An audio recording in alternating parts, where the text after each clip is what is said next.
Anyway, Tim Burchett, perhaps, coming up in just a moment on the Matt Murphy Show on Super Talk 99.7 WTN. We have our normal Friday, which we might have to suspend. That's just how busy of a show it's setting out to be. We have a 7th Congressional District candidate coming up in the 2 o'clock hour that we rescheduled from yesterday because I was on with Brian Wilson yesterday and not in my normal time slot between noon and 3. We have the mayor of the city of Nashville, Freddie O'Connell, slated to be here at 12:35 this afternoon.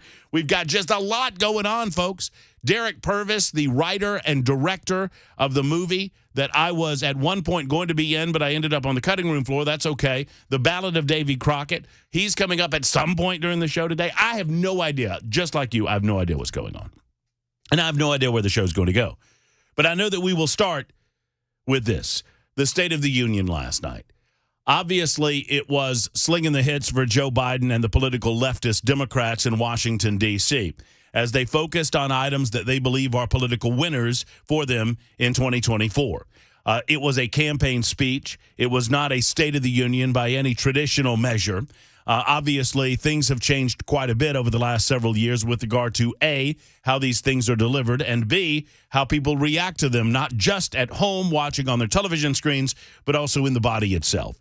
Obviously, there was a lot of visceral reaction to some of the garbage coming out of Joe Biden's mouth. We will dissect that as best we can throughout the course of the day today, and obviously, we're going to be dissecting that. It's not a matter of doing it today and moving on from it. This is the campaign speech that we knew we were going to get, and it is charting for us the flow of the political campaign that Joe Biden's handlers are planning for us for the next several months. In as much as he's going to focus on abortion because they think that's a winning issue with 20-somethings and 30-somethings, they cannot motivate their base to get out and vote for an octogenarian old man who has to be propped up on a drug cocktail of some sort of fashion. As I was filling in for Brian Wilson yesterday afternoon, I asked the question, what do you think these drugs are going to be that they prop him up with? And I don't know what it was, but it looked pretty good. I mean, it was angry. It was fast. He oftentimes tripped over his own words because it was so fast. It was something to behold, I'll tell you that. Now, I got destroyed last night, not for my, I had a run, and I warned people, I had a running commentary on the X machine, as many did, as I was sitting watching the speech, offering in real time my thoughts about some of the nonsense coming out of Joe Biden's mouth and some of the other events surrounding what he had to say in the well of the House of Representatives on Capitol Hill. But it was my attempt to deflect away from Katie Britt's performance that got me in the most trouble. I got absolutely destroyed because I was trying to be nice. I ultimately said, and I'm paraphrasing here, the mainstream media will mock her for this, but Katie is a genuine person, and, mock her at your peril. I still say she's a dark horse candidate for VP. I don't know that I believe that today, considering that the reviews are in and the reviews are not good on her performance last evening. And we knew that as we were watching it in real time. So I got absolutely, it was not good. It was performative at best. It was a poor performance at worst. She deserves something of a Razzie for the over-the-top acting. But it was what it was. I don't think reputations and certainly not careers are lost when you do something like that. I don't know that I would accept the opportunity at this point. It's just you start from such a deficit. You're coming off the heels of a guy with a room full of people, half of whom will applaud for anything. Literally, Joe Biden could fart on stage and they would have applauded it. Yay, the president pooted. Yay. But you have that vibe that regardless of whether it's applause or boos, you've got the vibe in the room, you've got the spirit of the room, you've got the commentary, the pomp, and the circumstance, and then you cut shift to one person in one room with one camera talking to America and attempting to recreate that same level of energy, and I think that's what Katie Britt was guilty of, and sadly, it came off as bad acting. Will it ruin careers? No, of course not. Will we remember it? Maybe. I don't know. The only Republican response that I can remember is Marco Rubio trying to take a drink of water and staring at the camera as if he was in a hostage video. and he was using his eyeballs to blink out in Morse code, "Help me." So we will reflect on that and give you an opportunity to do said same at 615-737-9986.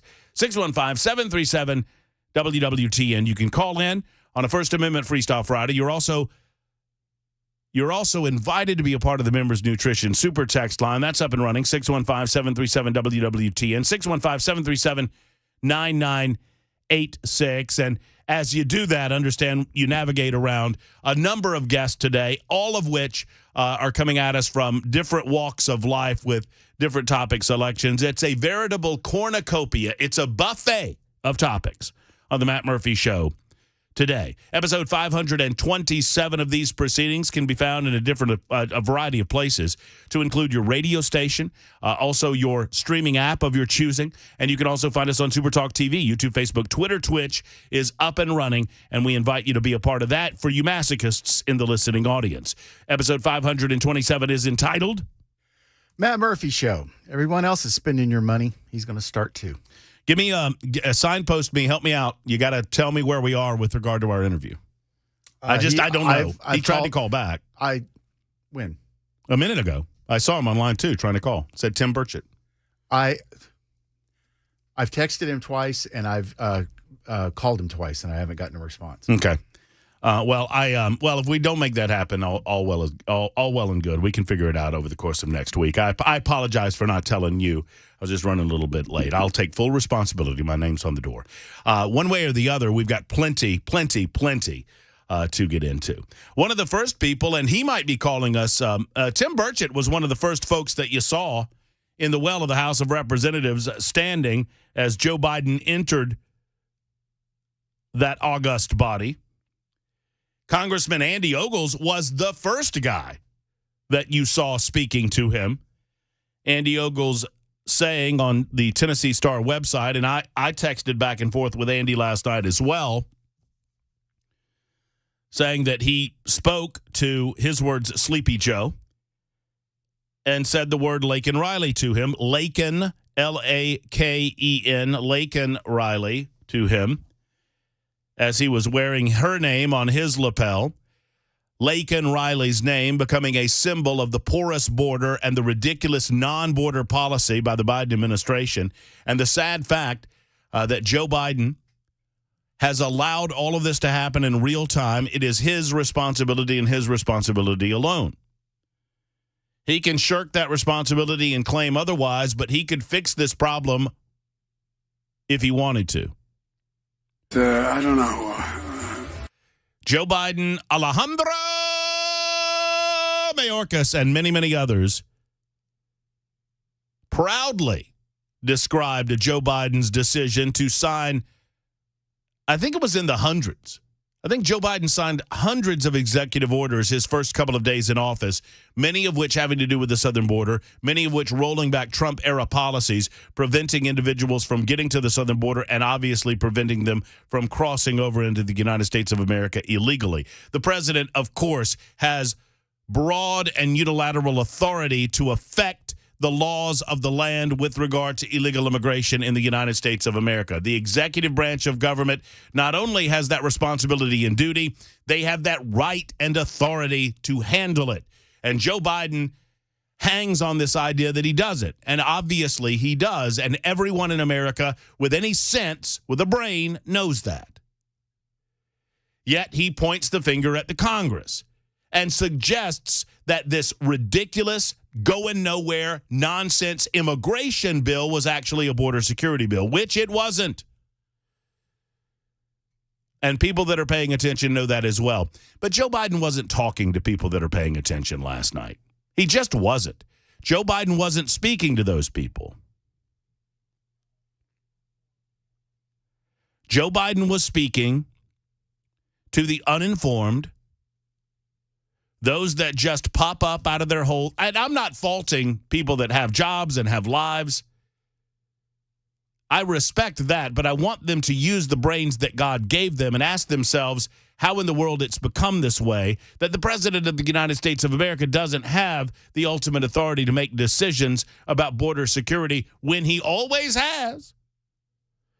when Barack Obama did and George Bush did. Now, not that they did anything with it. Donald Trump had it, and he did something with it, thankfully. And much of what Donald Trump did against the judgment of the Democrat-run House of Representatives, he did through executive orders and with executive authority.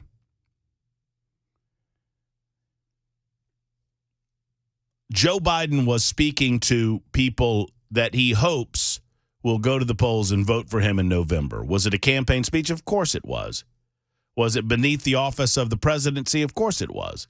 But I don't pretend that Joe Biden remembers what he said last night any more than most of us will remember what he said 3 or 4 months from now.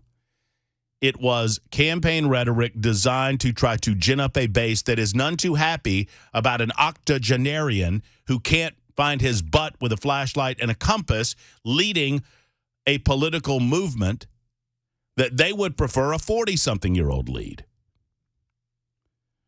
We'll get your reaction to it at 615-737-9986.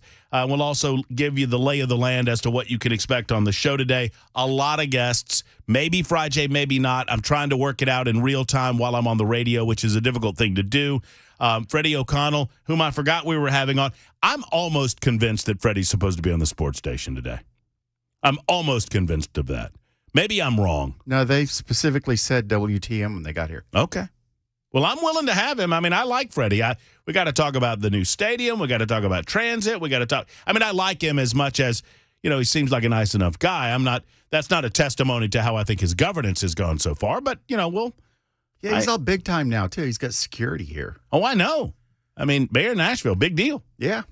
I saw you handing security some of our security, right? Well, he's got to be able to go down and get him back through the door. Well, we can't have some of our Cracker Jack staff handle that for us? Why is it that Dan Mandis has like 14 people around him on Nashville's Morning News, and we got nobody? Well, and Mandis never has anybody in the studio with him. He needs them. Well, that's true. You think Mandis I could leave and you would be just fine. You think Mandis is getting ready for that cruise? Oh, he was on the way to the airport when I talked to him this morning. He was? Yeah. So he's gone? Yeah. I mean, I don't know if he's actually flown out yet, but he's at the airport at minimum. It's really a Disney cruise, isn't it? Probably. He's just trying to keep us from that. All right, your calls, your thoughts on the State of the Union coming up in just a moment. Apologize to Tim Burchett for us. We'll do Tim next week. It is 12:18 on Super Talk 99.7 WTN.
Hey, friends, Matt Murphy here for Defend Systems. Life is a scary place nowadays. We see it on our television news on a regular basis. You hear about it on Super Talk 99.7 WTN. What are you going to do if you're an owner of a place of a business or, a decision maker within a school setting or a decision maker in a church setting? Well, I would encourage you to call my friend Brink Fiddler and Defend Systems. Defend Systems is not here to scare you. They're not here to make you believe that tomorrow or the next day something negative like a violent type situation is going to happen in your place of business or where you gather. But Brink Fiddler understands that in a dangerous world, hope is not a plan, and we need to be trained under the idea that in the unlikely event that something like this happens, you need to know what to do and how to respond to it. Things like active shooter response training, rapid response medical training, emergency and intruder action plans, site surveys and threat assessments, all designed and customized specifically for your facility, your church, your school, your space. That's what Brink does every single day, and his team is growing on a daily basis as a result of so many of you reaching out to him to find out how you can be better prepared in the unlikely event that something goes down. Hope is not a plan. It is time to get trained with Defend Systems, defendsystems.com or 615-236-6484, 236-6484 for Defend Systems.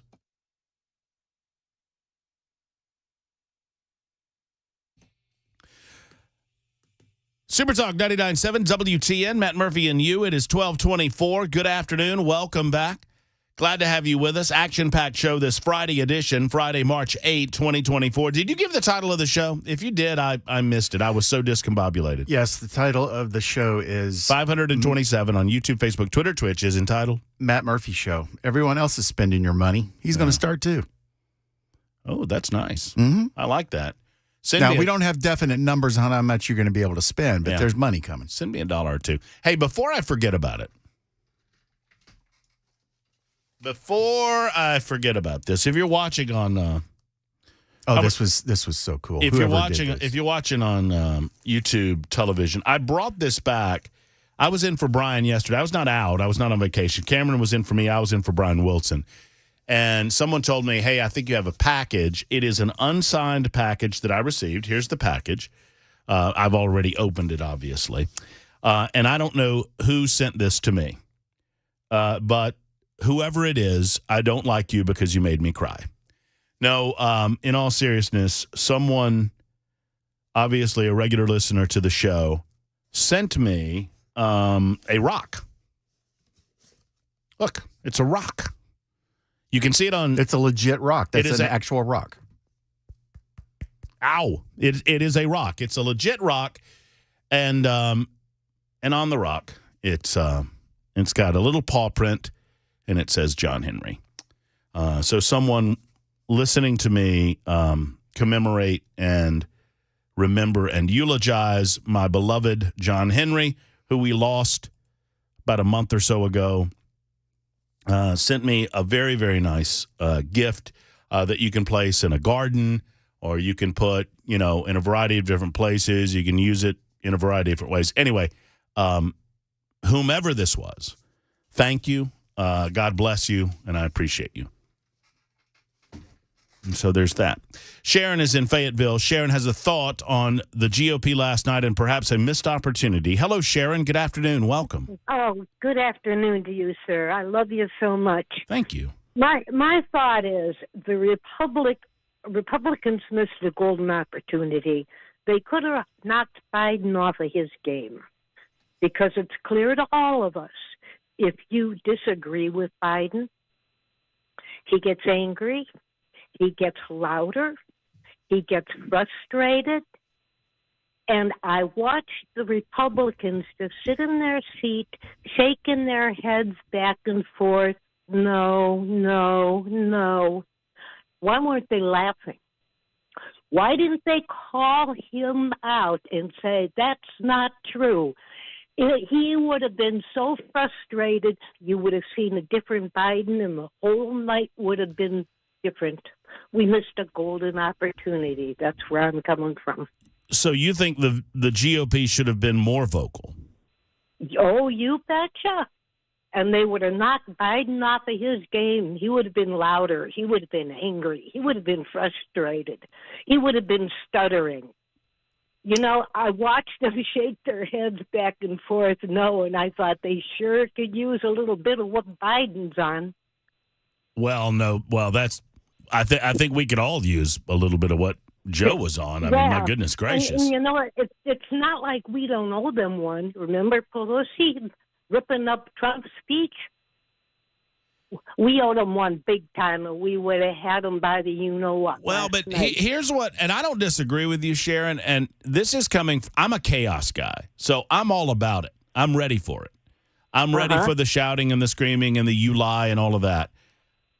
But I think there's a little bit of a be careful what you wish for because you just might get it. Because if we begin that, then they're going to do it too. They always do it, though. And we just sit there like bumps on logs.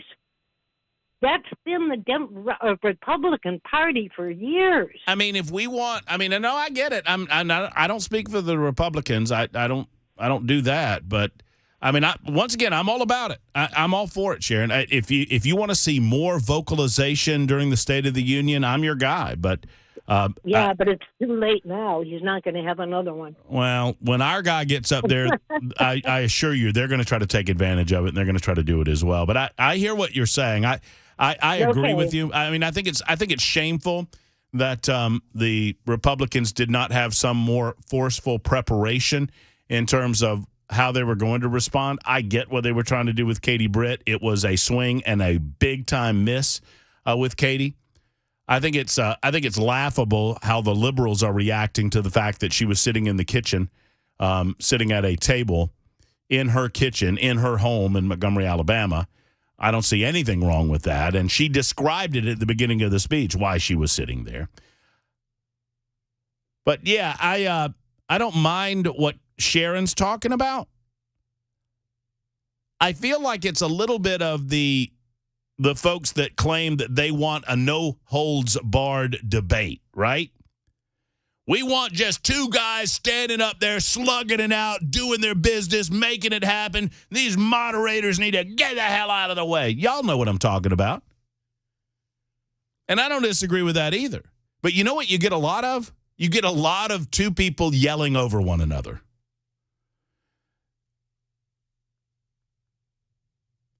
So if you want a bunch of people yelling over one another, that's what you're going to get if you start having further vocalization during the State of the Union address.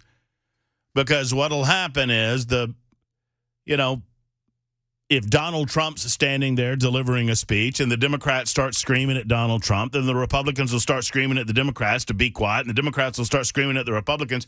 And once again, I'm here for the show, baby. Pop the popcorn, let's pour a drink, and let's go. But I don't think the American people want that. I don't think. It's 12:31 on Super Talk 99.7 WTN.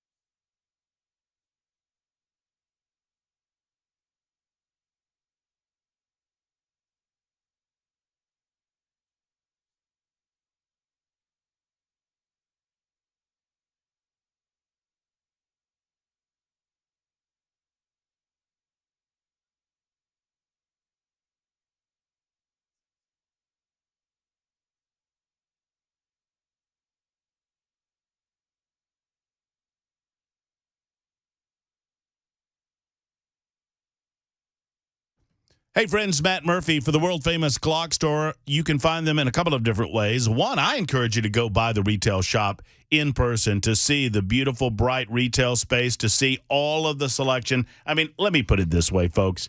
We use our brains that God gave us. When you put Glock Store on the front of your store, when you put Lenny McGill's world-famous Glock Store, then you better have a lot of Glocks, and they do. they've got more Glocks than you can imagine, and more than just on the showroom. They've got customized areas that they make customized Glocks in for you, the customer. They can put performance parts on your Glock. They can make it custom to fit your personality. All you need to do ask when you go in the world-famous Glock store. Plus, they have other handguns, other long guns, other accessories, other clothing items specifically designed for the Second Amendment lover in your family or you yourself. Then there's the Shoot 270 rooms. There's the manufacturing department. There's the shipping department. I mean, they do it all right there in Nashville at the world-famous Glock store. So I encourage you to do this. Go by and see them, Airlane Drive off Elm Hill Pike, or online at Glockstore.com. That's Glockstore.com or Shoot270.com. Training opportunities at Shoot270.com. And the retail side of things, you can do some shopping online and then go in person to see the items that you're seeing online right there at the world-famous Glock Store. Glockstore.com or Shoot270.com.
All right, I noted it would be a fast-paced show, and it has been. Already we've bumped a sitting congressman, told him that we have to talk to him next week. Tim Burchett, my apologies. There was a little bit of a mix-up there.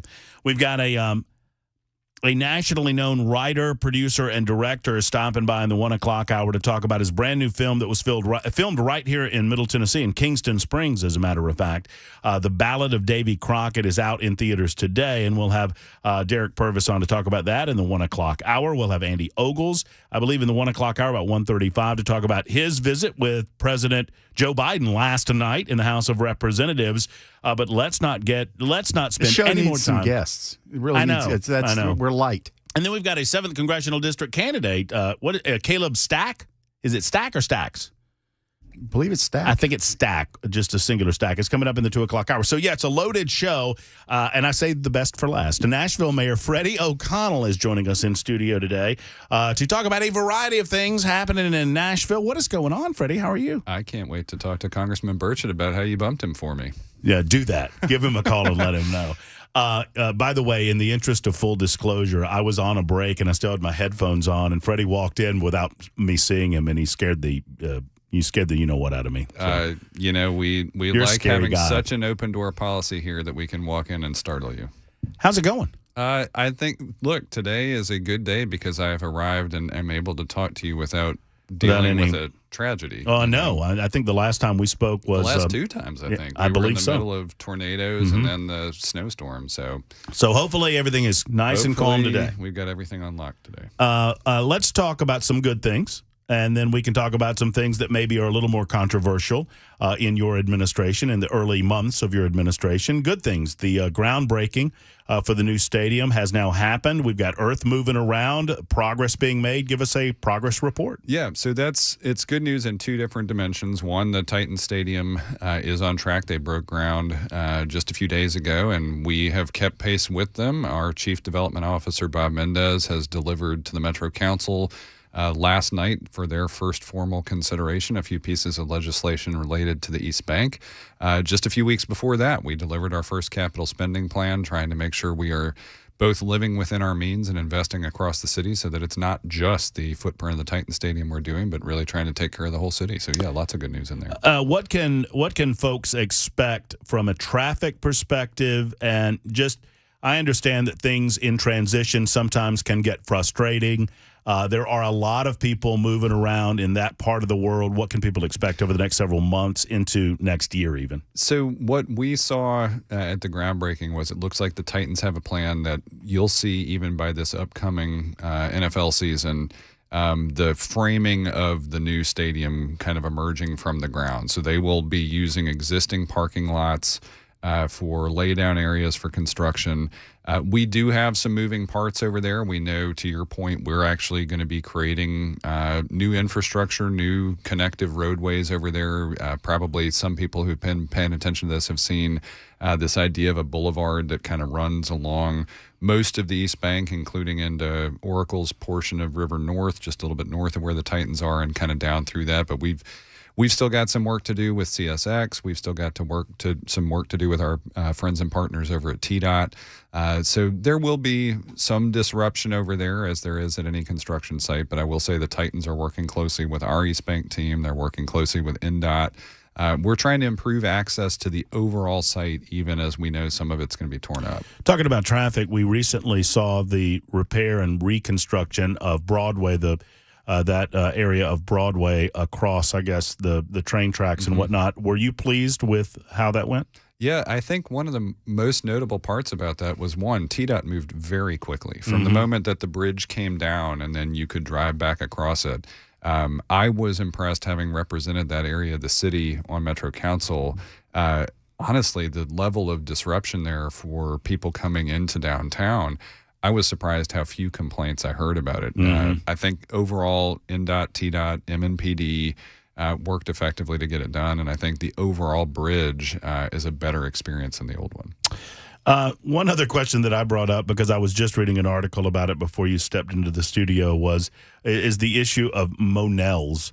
And there's some question about whether or not Monell's will survive. And being a relative newbie to the community, I was completely misrepresenting the story, and you kind of corrected me on a couple of the details. I thought that this had been a building that had been out there since the 30s. The restaurant had been near the airport. The airport constructed itself around it. And tell me the real deal about what's going on there. Monell's as an institution will continue well into the future, and it is a Nashville tradition. But the base operation of Monell's is actually in our Germantown neighborhood. And their whole premise is family-style dining, and it's wonderful. At one point, they had an outpost in Berry Hill. They've opened this one, again, a little over a decade ago out by the airport. There is this old manor building out there, but it's a building that I went in there just a few months ago to celebrate the reelection of Councilmember Russ Bradford. It is not a building in great condition, and the airport will tell you straight up that their ability to invest in it from the standpoint of their finances is effectively nil because of the way that they manage their grants and abilities as an aviation industry. So that's something that is happening, that the expectation is that at some point that facility will close, the airport will use it for their own purposes. We had Doug Crulin actually over to the mayor's office today, speaking with media, primarily about spring break travel. But this question about Manil's at the Manor did come up. They advised that I think there would be interest if somebody wanted to relocate the building. That's a possibility. But the airport talked very clearly about the terms of their financial capabilities, and they're not able to reinvest in it as a future home for a restaurant. I think they're thinking about how to operate an effective airport in a growing city. Speaking of the airport, give us a status report on all of the construction that's going on there. So some good news there is we had some concerns after seeing the lead into holiday travel around Thanksgiving, where you might have seen this. It's crazy. Your listeners might have seen. I mean, you at one point had people getting off on the side of the interstate to walk into the airport. So we have seen some rearrangements on site. Doug and his team came back in December before Christmas with a 17-point plan.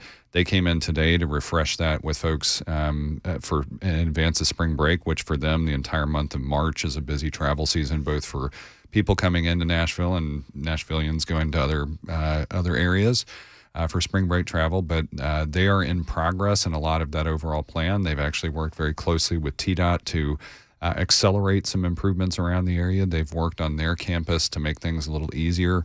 I know they heard from some frustrated folks about the cell phone waiting area and a few things like that. But they've also made a lot of progress on their ground transportation center.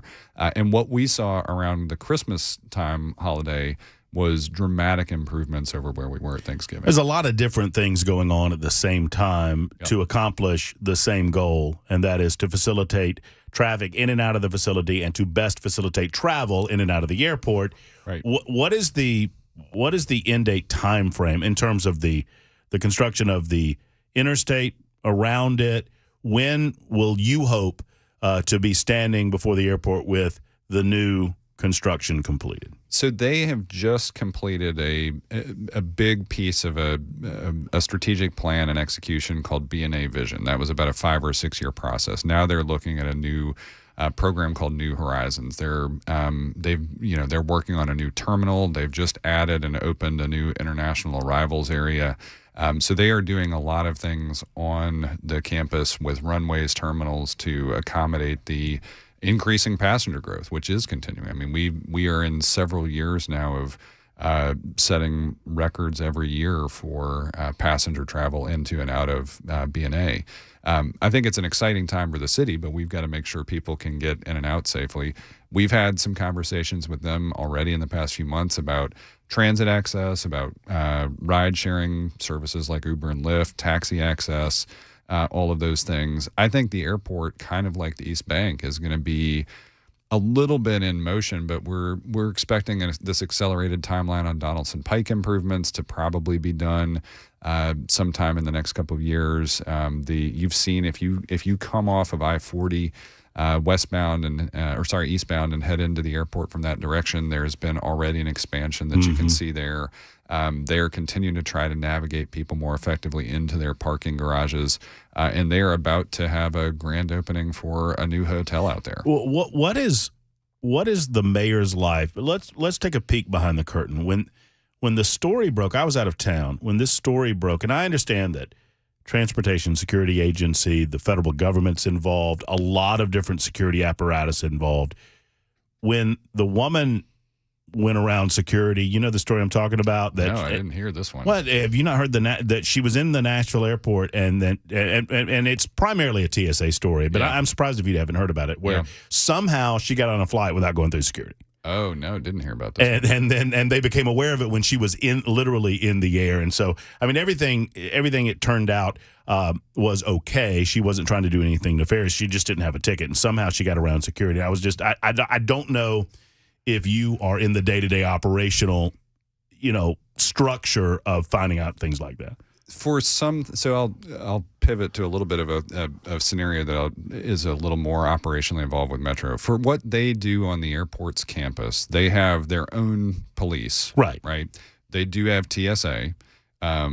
Customs and Border Patrol has an outpost at the airport as well. So there are a lot of law enforcement and security capabilities on site. I have gone out and toured their operations center.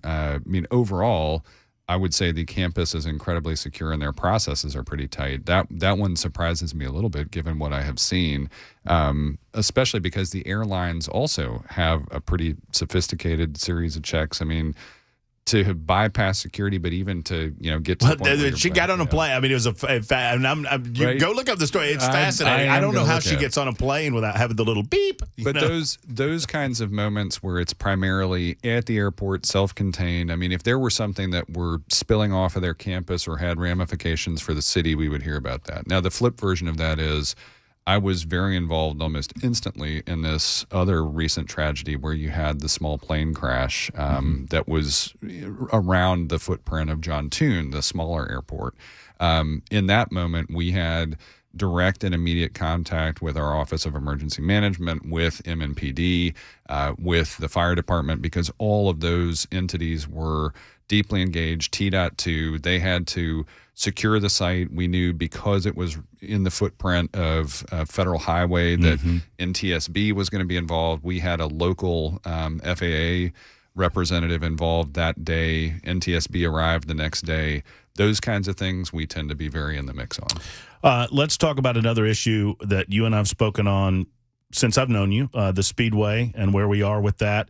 Last time you and I talked about it directly, you were just set to become mayor, just set to get sworn in. Yep. You said, Matt, I've got to review it. I've got to take a look at it comprehensively and figure out all of the details, and I will get back with you when I have settled in my mind as where I am. Where are you on this issue? So two things have happened since then. One, we did sit down and kind of look at all of the deal points, and I think we have I guess we've got a framework where we would say here is the kind of thing where we think we could bring the team, Bristol, the fairgrounds all together. But you may have also seen this. One of the things that has made this process more challenging is that there has been a group out there that has filed a potential charter amendment, and they are going to try to get through the Charter Review Commission and go seek signatures and put something on the ballot that would actually remove racing as a requirement from the fairgrounds. It's tough to imagine creating a deal there in that environment of uncertainty, and so we're keeping a careful eye on what that referendum process is looking like. So are you supportive of a referendum to change the charter that would eliminate racing from the fairgrounds facility and include affordable housing as an alternative to the racing? This is a tough one because I grew up in a Nashville that had racing. This is not something I have sought as mayor. This is something I don't know if this is just private Nashvillians or if there's a larger organization out there behind it. I'll just say it this way. We are certainly not, as an administration, going to encourage people to go participate in this referendum effort. So, but do you believe the referendum effort puts any decision-making on the part of because the Fairgrounds Board has already approved the Bristol project. Correct. Does this put any decision-making on the part of the council on hold? I think it would be, I'll just say, I think taking a deal through the Metro Council, which would be a necessity for any deal, would be nearly impossible in an environment where there is uncertainty about the referendum. Well, people like me have suggested that's the entire plan to begin with. That's Ingram's plan to prevent any movement on the Speedway deal so that he can keep that property status quo. I believe he has an ultimate goal. That's just my take. I'm not asking you to have a take on it.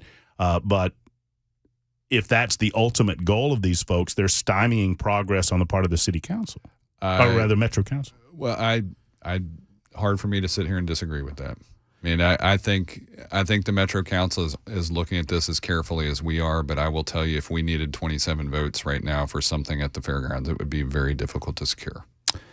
Let's talk transit in the last few minutes that we have. I mean, obviously, it's a big deal, and you have put a plan together that would ask the residents of Nashville to accept a tax increase for the purpose of improving transit in and around the area. Talk to me about it. So, yeah, years ago, a bipartisan effort at the state level while Bill Haslam was still governor called the Improve Act set up some things for regional transportation initiatives and then also dedicated funding. Under that, you have a bucket of a couple of options that you can go secure long-term funding where instead of what we just did in this capital spending program where, this year we might do $5 million for sidewalks and get a couple more miles. Next year we might do 10. This would give us a program to modernize our traffic grid, expand sidewalks and connectivity into communities where you don't even have access to your major corridors, get our bus system so that it's not sending every bus into and out of downtown over a multi-year period. And it would also give us much, much greater access to repatriate tax dollars that we're sending to Washington. And the expected vote date will be this fall? November 5th. Yep. The main election day. And what's your main message to people who are considering whether or not to support this? So the main message here is we know cost of living concerns have been top of mind for Nashvillians. We think for a lot of people this is going to let them drive down their household cost of transportation. We know that I'm one of them, people who've been stuck in traffic as traffic has increased at red lights where there are no cars coming the other direction. In fact, coming over here, we hit some, I'll just call them poorly timed traffic signals. We think... As mayor, do you have a little notebook, write that down when that happens to you? You better believe I'm one of the top people submitting Hub Nashville requests. And I'm sure I drive Erin Williams, our Hub Nashville coordinator, crazy with the number of things I send to her attention. But that's also part of the message, too. We want to do those small, simple, proven things well over a long period of time. And so my message would be there is something in this program that should benefit everyone. If you are riding the bus, you're going to have multiple opportunities. If you never ride a bus as a motorist, you'll have better traffic and safety on the roads. If you are trying to walk with your children to school right now in a neighborhood that doesn't have them, we just did a walk to school day down at Paragon Mills. And right off of that corridor, there's a half mile where we were picking up kids on the way to school. And if we didn't have NDOT and MMPD support, they would have been walking in the shoulder. As mayor, do you look at your role in this regard as an advocate for the position, or do you look at this as, hey, I'm presenting what will happen if we do pass it, what will happen if we don't pass it, and ultimately it's up to the voters to make the decision as to whether or not they want to carry that burden? So, we're trying to put together a program that we think a majority of Nashvillians will be able to support. But to your point, we have a transit team and transportation team. We've got a guy who's been doing transportation policy planning for a long time that joined our team a few months ago. And a couple of support people in the administration on that. They're trying to look at the dozens of plans, the tens of thousands of points of input we've had over the decade, working with WeGo, our transit authority, and our local Department of Transportation, NDOT, who are already moving toward something in greater alignment with one another and saying, can we accelerate this, make it predictable, reliable over a long period of time? We would certainly prefer that people support it at the end of the day, but I think what we want to do is test what we think is true, which is I think a lot of Nashvillians want to see improvements. I want to ask this question only because, we have this fancy super text feature where people can text in questions for the mayor, and a lot of them are saying on the subject of taxes, they want to know about property taxes. Yep. They want to know if we're going to be static with property taxes for the foreseeable future. What do you say, Mayor? Right now, I came into office expecting we are in the 5th year of a budget cycle. My goal all along has been let's let the assessor's office do their work next year. And then we'll take a fresh look. I am trying to hold the line on property taxes. I will say the scariest thing our finance director has said is revenues are flat. I know there's going to be a lot of concern if we come out and can't cover a Metro pay plan, but I will say every day I walk in and say our goal is not to raise property taxes this year. And finally, just a general question about the issue of crime. I don't know that Nashville has seen necessarily a rise in crime like we've seen in other metropolitan areas around the country over the last 6 to 12 months. How would you assess the job of the Metro Nashville Police Force, and how would you assess the situation? MMPD is doing very well. The combination of investments we made last year actually drove down violent crime in almost every category. The one exception you may be aware of, and Nashville's not unique in this regard, has been auto thefts. They have made some changes starting February 1st. Chief Drake implemented a new special operations approach to auto thefts and burglaries. They have already made several arrests under that program. I expect, given where we are in tracking violent crime again, we are down year over year significantly in terms of homicides. That's the kind of trend you want to see. The good news, a couple of good points of news to share here. Chief Drake has had a good staffing plan. I think by the end of calendar year 2024, we will finally have all of our staff positions at MNPD filled. They've done really well with recruiting. The very first thing I did in office was, I walked downstairs after being sworn in and signed the certificates for Session 104. We've brought several new classes into the academy, including a lot of lateral recruits who are coming from other departments to join MNPD specifically because we've been intentionally recruiting. Overall, I think we're going to see that translate into presence in the community. By next year, we'll open a new precinct in Southeast. We just are about to cut the ribbon on a new police outpost on Broadway to try to keep our entertainment district visible, safe, and Garth Brooks has actually been a co-investor in that project with the city. So we're making a lot of progress there on public safety. I've been proud of myself. We've had you on for almost a half an hour, and I haven't asked you about Lower Broad yet. So I was proud of that. I haven't invited you to Robert's Western for a well, one of these days, I feel like we're still supposed to get out there and do this out of the studio and get a beer somewhere and lunch. We will make it happen. Look. Here comes the softball. Where for the next 2 hours, I'll get accused of asking you softball questions. But have there been surprises? Do you feel like your legs are underneath you? In terms of, I mean, obviously you were aware of how the Metro Council worked. You were aware of how city government worked. You're not unfamiliar with the mayor's office. It's different when it's your name on the door. Biggest surprises, biggest challenges so far? It's been interesting. The Metro Council has had, I've watched some of the policies that they've been putting forward, and a few of those have surprised me. You may have seen this recent controversy over some zoning bills that came out there. There have been some discussions that I wouldn't have expected to be so controversial up there. I think they're trying to figure out their way. Coming from the Metro Council and with a couple of former council members also on our team in the mayor's office, I think, we've heard from some Metro departments too, a little bit of head scratching, and I think everybody's kind of waiting for that dust to settle, maybe for council to get their legs under them. There have been a couple of community conversations that we knew would be messy coming into office. You may have seen some of the discussion about the Metro Arts Commission. We had this situation with the Morris Memorial Building, another historic property, those kinds of things. I'll say a pleasant surprise has been we've been very well received at the state, both the governor's office and both chambers of the General Assembly. We've had good communication. I think that's the key to almost everything we do. We're trying to be attentive to state legislative concerns. We think to your point about crime, Nashville's doing so well that the state's focus right now is mostly on Memphis. And so we love being in an atmosphere where we can try to demonstrate we're governing the city effectively, respecting taxpayers, and having good open lines of communication with the state. So we'll do it again very soon, Mayor. Thank you for your time today. Thank you for being here, and thank you for being willing to sit down and speak to the people of Nashville, Tennessee. I appreciate that. Glad to do it. Thanks for having us. Freddie O'Connell, Mayor of Nashville. We'll be back in a moment. It's 1 o'clock on Super Talk 99.7 WTN.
All right, here we are. Here we go. Super Talk 99.7 WT, and I promised it would be a lively show. Have you communicated with Jay St. Clair?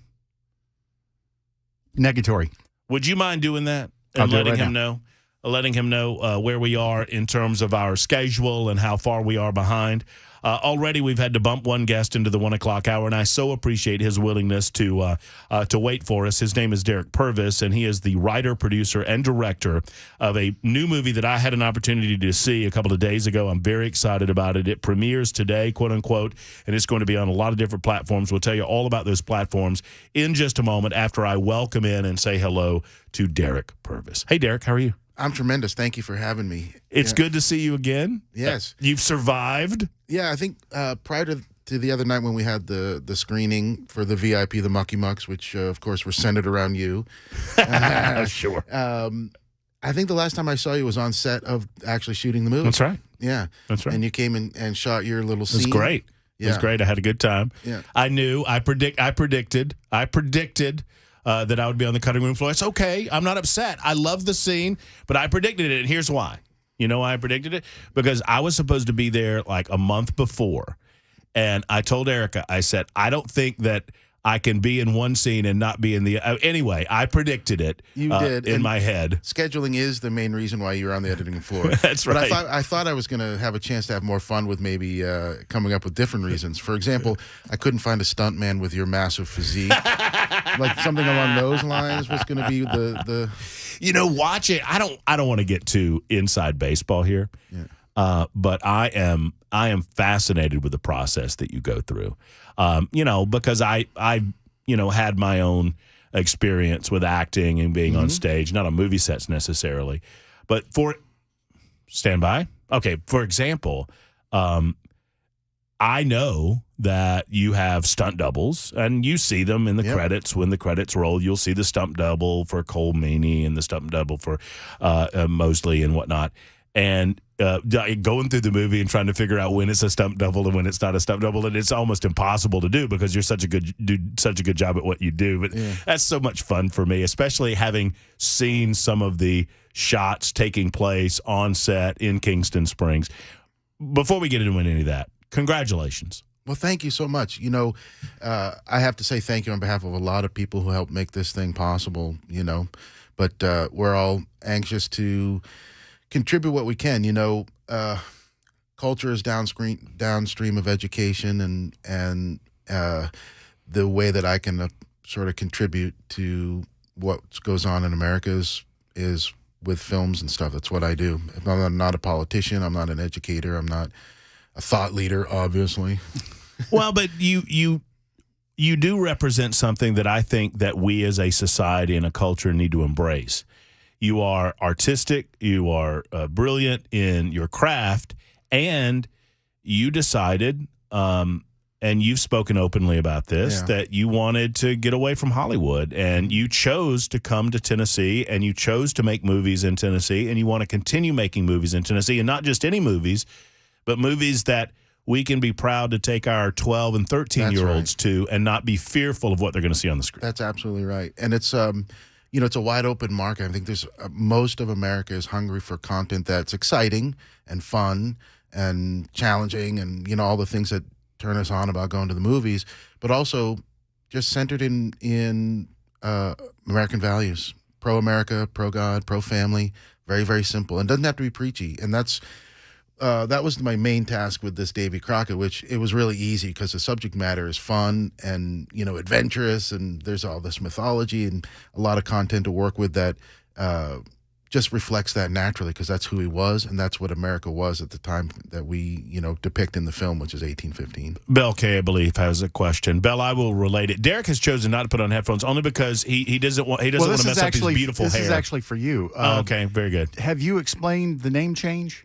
No. But I was about to get into that, and Because And people know what you're talking about, but not by the name it turned out to. And just like the poor interviewer that I am, I've gotten all in front of it because I'm so excited for Derek to be here. That the name of the movie is now The Ballad of Davy Crockett. This is the film that we've been talking about for many, many months, called Savage Lands. That's right. And I guess the idea, and I don't want to presume, you tell me, but I guess the idea was to make sure that when people are scrolling on whatever streaming platform they're on, or when they're looking for it, that they know what they're looking for, right? Well, yeah, I love your show because you're centered in logic and reason, and you're so well prepared in everything you talk about, and this is another case of that.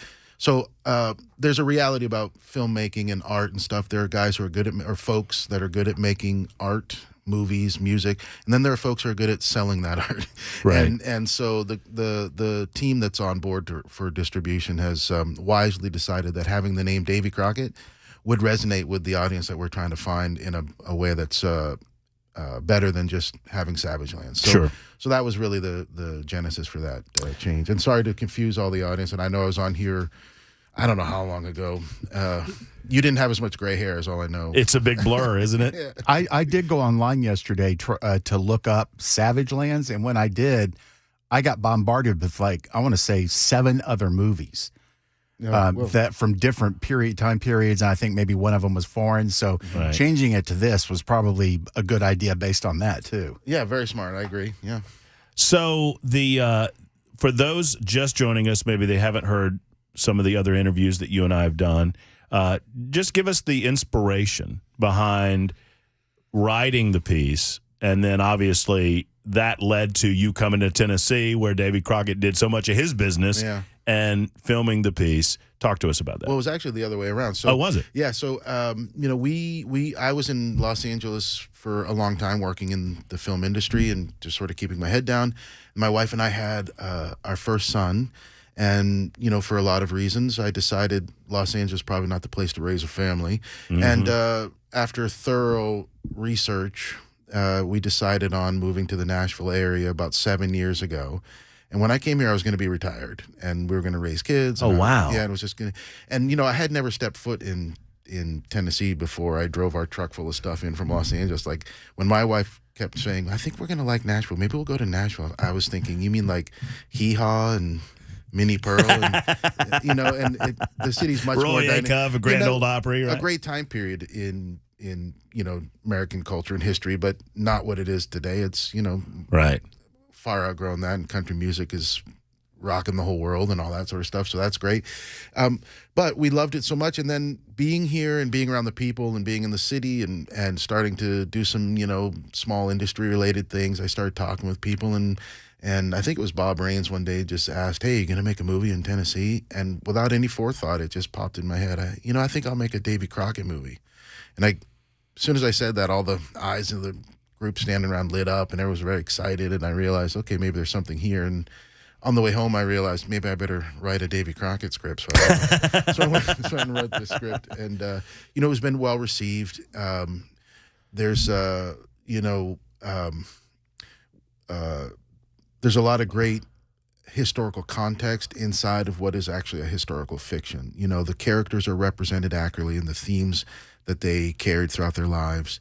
But it is historical fiction. It's not a biography. And so I like to tell people that up front so that they don't go in expecting the life story of Davy Crockett, which maybe is something we tackle at another time. But honestly, I have the hopes and dreams of doing a couple more Davy Crockett stories that start to fill out his life a little bit. What is the process like for you as a writer with regard to the subject matter when you know that you want those touchstones to be accurate, but at the same time, it is a fiction? So do you do the historical research first off? Absolutely, yeah. So you do all of your history work, and then you maybe allow those things to happen naturally within the storytelling? Yeah, because, when you do the research, the human drama is inherent in what you're seeing there. Mm-hmm. With a little imagination, it can be a little, blocky and texty and stuff when you're reading literature about somebody who died, so long ago. But the human drama is sort of inherent, and absolutely. And the idea is, for me, I kind of don't know who to attribute this quote to, and I apologize, I should know, but there was an old-time filmmaker from the 40s or 50s, and his statement was, if you have a message, if you have something to say to somebody in a movie, you have to wrap it in chocolate. Meaning, it's nice to have something to say, but if your film is only that, then it's not going to be super well. Maybe hit them over the head with it. Yeah, you have to blow something up or light something on fire or have people hanging off of buildings, or in our movie, hanging off of cliffs dangerously. Yep. Which we did. Everything in this film is shot practically, meaning there's no special, there's no CGI that occurred. You made the point the other night at the screening on the front end to mention that, and I told myself to ask you about this because it's a point of pride for you. It is, there's no CGI. There's no the whole world artificial intelligence. Is in this transformation here, moving towards artificial intelligence and what that's going to mean. And there's a lot of industries that are going to be affected by it.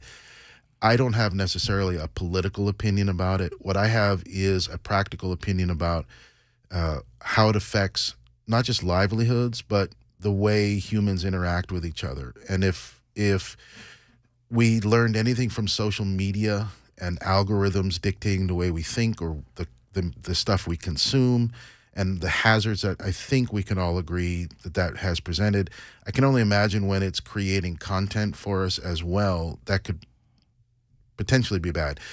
The film industry is a little bit different. It's a collaborative effort. There's no one person who can make a feature film that could be shown in theaters around the country the way this film can be. It's something that dozens, if not hundreds of people have to work on. It's just no two ways around it. And because of that, the labor force that's involved is highly affected by AI. And one of the examples that people probably already have heard in your audience is actors are being filmed for a single day. So union rules, there's a pay scale for a day's work. And then they are let go, and the filmmakers are then able to use CGI and employ their image in 8 or 9 or 10 other scenes that they didn't have to show up and film. It's just so, and therefore don't get paid for, and then don't get paid and don't get reserved based on it. So all of that is to say, I think that art made by humans will always be precious. And that's not to say that AI won't have its place, and I think it does. But for me, this film being pro-America and made by humans is a reflection of the people who are willing to roll up their sleeves and make a difference. So when formulating, and I don't mean to ask the question, where do you come up with your ideas? I think it's a horrible question. However, I'm curious if the decision on the part of Davy Crockett, I mean, it seems it is central to the film. Yes. And thematically speaking, and once you guys go and see the film, you'll understand that it's a matter of historical record that Davy Crockett, much to the frustration of Andrew Jackson, was against Andrew Jackson's Indian Removal Act. Eventually, yes. And so I hope I'm saying this right, is that is kind of, from a structural standpoint, the narrative and the story kind of gets us to where Davy Crockett gets to that place. Is that fair? That's 100% accurate. That's actually to the heart of any film, is the transformation that the lead character goes through. Right. Starts in one place, has to overcome a challenge. By the end of the film has changed, and we see the resolution. That's the story arc. That's why it's called Get Over the Challenge.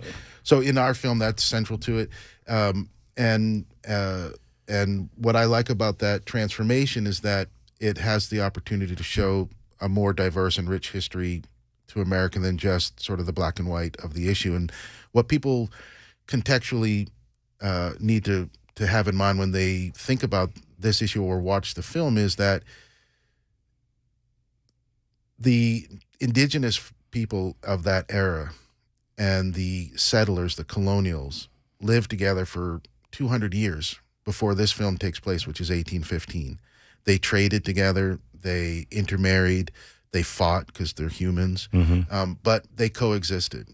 And at the same time, in Europe, the Napoleonic Wars were taking place. And the British and French were using indigenous people, bribing indigenous peoples to conflict with the colonials for their own political gain. And so when Andrew Jackson was contemplating the Indian Removal Act, it wasn't simply from a racist or anti-indigenous standpoint. It was more of a political view that said, well, if we're going to be forced to combat with these people who are being given arms and supplies from the European powers to fight on their behalf, if we push them past the Mississippi River, we won't have to deal with them. And so that was sort of the political context. And Davy Crockett initially was in support of the concept like that because they lived in a time where that reality was obvious, that it wasn't just an invading colonial nation trying to wipe an indigenous people off of a piece of land. They coexisted for hundreds of years. And so in the context of that, this film attempts to show the story of why he went through that transformation. Derek Pervis, our guest. He is writer, producer, director of The Ballad of Davy Crockett. We'll be back in just a moment, and we'll go over where you can find the film. It is out today on this Friday, March 8th. It's 123 Super Talk 99.7 WTN. Stand by.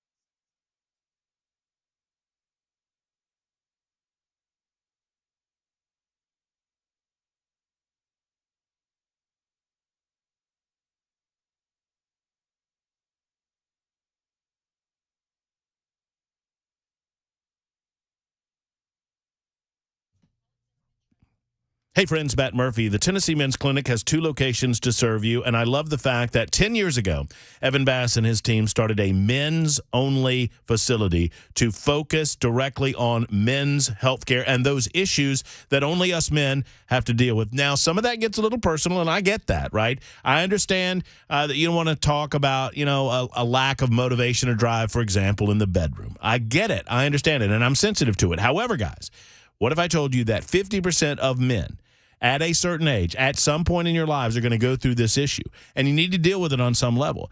Do you go to somebody that you trust, or do you go online and just look up some information and hope that you're going to get the proper information? No, you need to go to the Tennessee Men's Clinic, and at a low-cost point to you, they're going to go over your blood work, they're going to look and examine you, and they're going to figure out a plan of action and a plan for success to get you back to motivation, energy, and drive again in a variety of different ways in your life. So make the call that so many other men have made. Get that energy back again. Get your life back again with the Tennessee Men's Clinic. Go to TennesseeMen'sClinic.com. That's TennesseeMen'sClinic.com, or call 615-208-9090. 208-9090.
Super Talk 99.7 WTN. I warned you it would be a busy day. For those of you missing Fry J, I apologize. Jay St. Clair and I will get together very soon, maybe possibly later on today. I don't know when, but for those of you missing that, I appreciate that. Nobody cares about the two of you going out and drinking. They want to hear him talk legal things. It's true. It's true. Right now, we talk with Derek Pervis, who is writer, producer, director of a movie called The Ballad of Davy Crockett. In the few minutes that we have left, so it is a story about Davy Crockett and his family, and Davy Crockett's journey to protect his family and the things that he learns along the way. That's right. Yep. It really is a story about the lengths a father will go to protect his children.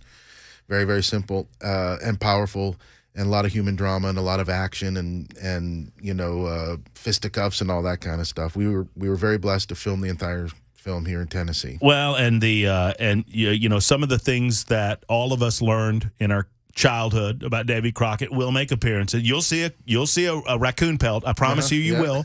Yeah. I'm not going to tell you where you're going to see it, but you'll see it. And when you see it, you'll go, see it. And some of the other mythology surrounding Davy Crockett finds its way into the film. Yeah, well, I had to use my imagination to sort of say, well, how could that have been something he had to do? Like, it's in the trailer, so it's not a big spoiler, but he splits a musket ball. He can throw a double-sided axe into a tree at 20 paces and split a musket ball. And that was that's the old old myth, mythology, right? Like something he could do, so you think, well, where in life do you ever need that circumstance to occur? And so it's a fun adventure, and really, my heart was. I have two young boys. I've got a 9-year-old, a 6-year-old. Tremendous. We homeschool and trying to raise them to reflect the America I grew up in. And this film is an attempt to give families like us something to watch together and have some fun and get a thrill and not be challenged with explaining, certain things. Well, there you go. And most important to the parents listening right now, that you can sit down, you can pop some popcorn at the house, you can watch the movie, and you don't have to worry about those things. It will not bore your kids, I promise you that, because there's a lot of action, a lot of stuff going on in the film. How can people find it? Where is it? Well, it's everywhere you can. So it's in theaters, select cities, and anywhere you can buy or rent films. So from Amazon to Apple and Vudu and everything in between. Wherever, if you have Comcast, you can go on your television and either rent it or buy it there. If we can get the right number of people to watch it, we can do several more of these right away, and that's the hope. Well, and that's the wonderful thing is that so many people in our community, and there's too many for me to name, and if you have any names, you throw them out, Derek, but there were a lot of people in Middle Tennessee that stepped up and said, I believe in it. I believe in this type of project. I think we need this type of project. And so if you're listening right now, thank you if you contributed in any way to the overall project of The Ballad of Davy Crockett. 100%. Even getting to the film made was a community effort of guys like Lee Beeman and other business leaders here. And the support from the state of Tennessee was tremendous. And continues to be, and so one of these days I want to have you back on. I don't want to get in front of the movie, but I want to have you back on and get your thoughts on what the state can potentially do better to help motivate people like you, creative people like you, to do more of this in our state. Man, it's like a recoiled spring ready to erupt. I mean, there's so much of the groundwork already done in a city like Nashville and in a state like Tennessee. That'd be a fun conversation. I'd like to have it. And I've had that with people from the Tennessee state government and shared my ideas, which are a little unconventional. It's most filmmakers like me are talking about give us more tax incentives and free stuff. And then you don't mind that either, right? I mean, it helps. It definitely helps. And there's an economic incentive to the regions where you film to do that sort of stuff. But to me, the bigger issue is we need companies that are good at monetizing content to be based here. Because when you have a film community, talented folks here, director of photography James King lives local here, does a lot of Hollywood movies. He was great. He shot our movie. It looks fantastic. But in a community like Nashville, a company from Hollywood will come make a film, and that's great. But when they leave, the intellectual property and the money leave with them. And so you have basically unemployed people waiting for the next film to come. And a real industry is based on companies in that territory that make content and are good at making content that makes money. And, having the Daily Wire come here and folks like you guys doing stuff, it's like you've got a great nucleus here. I think it could Bell, you had a final thought? Yeah, just when you go and watch this, be sure and if you like the movie, rate it on your favorite site, because that helps expose it to other people. It increases the exposure through the algorithm if it's doing well, and that can only help the movie. If you don't like it, don't rate it at all. Just don't say anything. But if you love it, say something nice. Or, maybe you like the director, you could rate it good anyway if you don't like it. Just kidding. Well, if you don't like this movie, you don't like America, and I'll say that. All right. The Ballad of Davy Crockett, Derek Pervis, thank you so much. No, honestly, thank you, and thank you to your listeners for giving me a few minutes of their time. Thank you. There you go, The Ballad of Davy Crockett. Watch it this weekend with your family. We'll be back in just a moment. It's the Matt Murphy Show on Super Talk.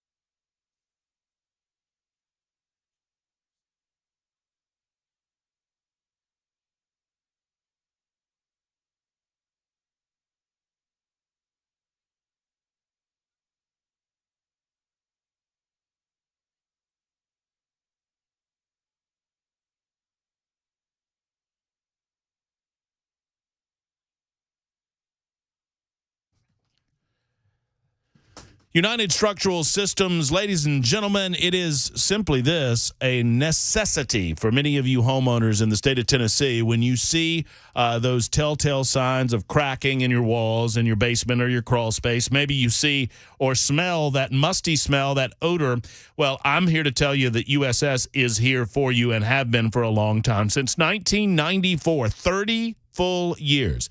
They've been serving our community and helping you figure out what to do about your foundation repair and waterproofing issues, and also your concrete, your leveling, the things that you need to make sure that aren't, the little cracking that happens in your driveway, for example, the cracking that happens in your walkway. That can lead to larger problems, foundational problems over the life of your home. You need to handle that with concrete leveling through the incredible Polylift system. And then, of course, there's their incredible waterproofing work that they do. It is waterproofing season in the state of Tennessee. With all the rain that you get, that saturates the ground. That causes additional problems in your basement, in your crawl space. If you've noticed some of those issues, make the call that so many others have made to USS, United Structural Systems. Go online to USSTN.com, USSTN.com, or call today. That telephone number is 615, 488-7855. There it is, 488-7855 for USS, United Structural Systems.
A wild buffet of topics today on the Matt Murphy Radio Show. I know we're all over the joint. I hope it's one of the reasons you love us. Super Talk 99.7 WTN Friday edition continues, episode 527. My thanks to Derek Pervis, writer, producer, director of a movie called The Ballad of Davy Crockett, which was made right here in the great state of Tennessee, in Kingston Springs, as a matter of fact. Before that, we had Mayor Freddie O'Connell on the show. And still to come, a 7th Congressional District candidate wrote me an email asking if he could perhaps announce or talk about his candidacy on the program. And, of course, we're available for that. 7th Congressional District, of course, during the period in time where Mark Green decided that he would not be running, several candidates stepped out and announced that they would be, and I believe Caleb Stack is one of those, and he will join us in the 2 o'clock hour. Then Friday Mac Attack coming up at 2:35 this afternoon. Plenty to come, and your telephone calls as well, 615-737-9986. If you have thoughts on the State of the Union address, I mean, frankly, I don't know what else there is to say about it. Well, I take that back. I do know plenty more to say about it, and we will do so coming up in just a moment. 615-737-9986, 615-737-WWTN. 0550 on the Members Nutrition Super Text line. Hello, I missed where the Davy Crockett movie was playing. Can you repeat, please? I saw it. I don't know if it's playing at the Green Hills Regal. It is where I saw it. It's where the premiere happened the other night. I don't know if they have a limited run there. Derek did not mention anywhere local, although I can find out pretty soon. It is not a film that is absolutely necessary to see on the big screen, although there are several scenes that you would benefit from seeing on the big screen, just the manner in which they're shot, the hills of Tennessee, the topography, the cinematography, some of the location shots, and some of the action shots involving Davy Crockett and several of the Indians. There's an Indian chase I'm thinking of particularly that benefit from the big screen. But you don't have to see this movie on the big screen. If you've got a relatively large flat screen at the house, it would service. And you can find it anywhere that you stream movies virtually on your television. Define relatively large. Well, I've got a 65-inch and a 75-inch. Oh, I knew you were good. That's probably more inches than you have. It is. I have a 50 and a 55. You have 2 TVs? Yeah. I use one as a computer monitor. About to say, you've got more TVs than you have rooms. Cats. Well, you have as many TVs as you have cats. I'm not judging much. Moving on. Bill writes in, where's Bernadette? Bill, I have no idea. Oh, you mean caller Bernadette? We have not heard from Bernadette in quite some time. Since the mayor's race. I mean, Bernadette was a regular. Is Bernadette mad at me, you think? I don't know, but I think she might be. Is she mad at me because of, now I've lost her name. You said the quiet part out loud, Natisha Brooks. Yeah. Well, she's mad because I called it correctly. You think? I don't know that for sure, but you said the quiet part out loud. You did not say anything that was untrue, but you just don't throw that out there. It's the same as going, I'm not going to win. Well, I feel compelled to be truthful. No, that's understandable, but there's a difference between being truthful and just shutting the hell up. Well, but also Natisha has a lot to offer our community, She and does. God bless her for her offer of service to the community. I want to navigate those choppy waters in a way that's going to be best suited for Natisha and will actually accomplish something. And maybe I spoke too much. Maybe I said too much. Maybe I hurt her feelings and Bernadette's feelings by extension. And I did not mean to do that. Huh? Is that you in the corner? Maybe. Is that you in the spotlight? Losing my religion? Yeah. Maybe Todd says, I love the chaos show, but what's your take on the mayor? Was he doing the political double talk? The mayor has, and I get a lot of this. I got thrown to the wolves on the Members Nutrition Super Text line over our conversation with the mayor. Let me pull back the curtain and explain.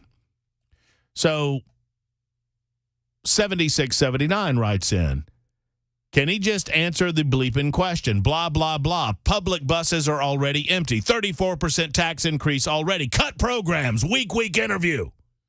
SMH. You know what that stands for, Bill? Shaking my head. Shaking my head. To which I responded, what should I have asked? Always willing to learn. I asked him if he was planning on increasing property taxes, and he said he had no plans on increasing property taxes or proposing a property tax increase, at least for the next year. But if income remains flat, they're going to relook at it a year from now. Did he not say that? I think that's what he said. That's what he said. So that in and of itself addresses the 34% tax increase that was under Mayor Cooper, not under Mayor O'Connell. But he is not going to cut that money. I asked him about his decision to take it to the people as to whether or not they were willing to accept a half-cent sales tax increase for the purpose of public transit or transit more broadly that would alleviate some of the traffic issues in and around the Metro Nashville area. I'm also on record as saying that I don't think his plan will help. And I would not, if I lived in Davidson County, support it. So we asked him that question.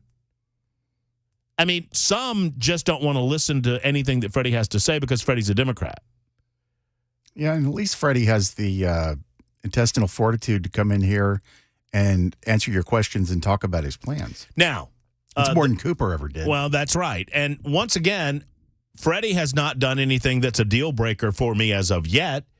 As an observer of Davidson County politics, as an observer of Metro Nashville politics. Now, this Speedway thing could be it.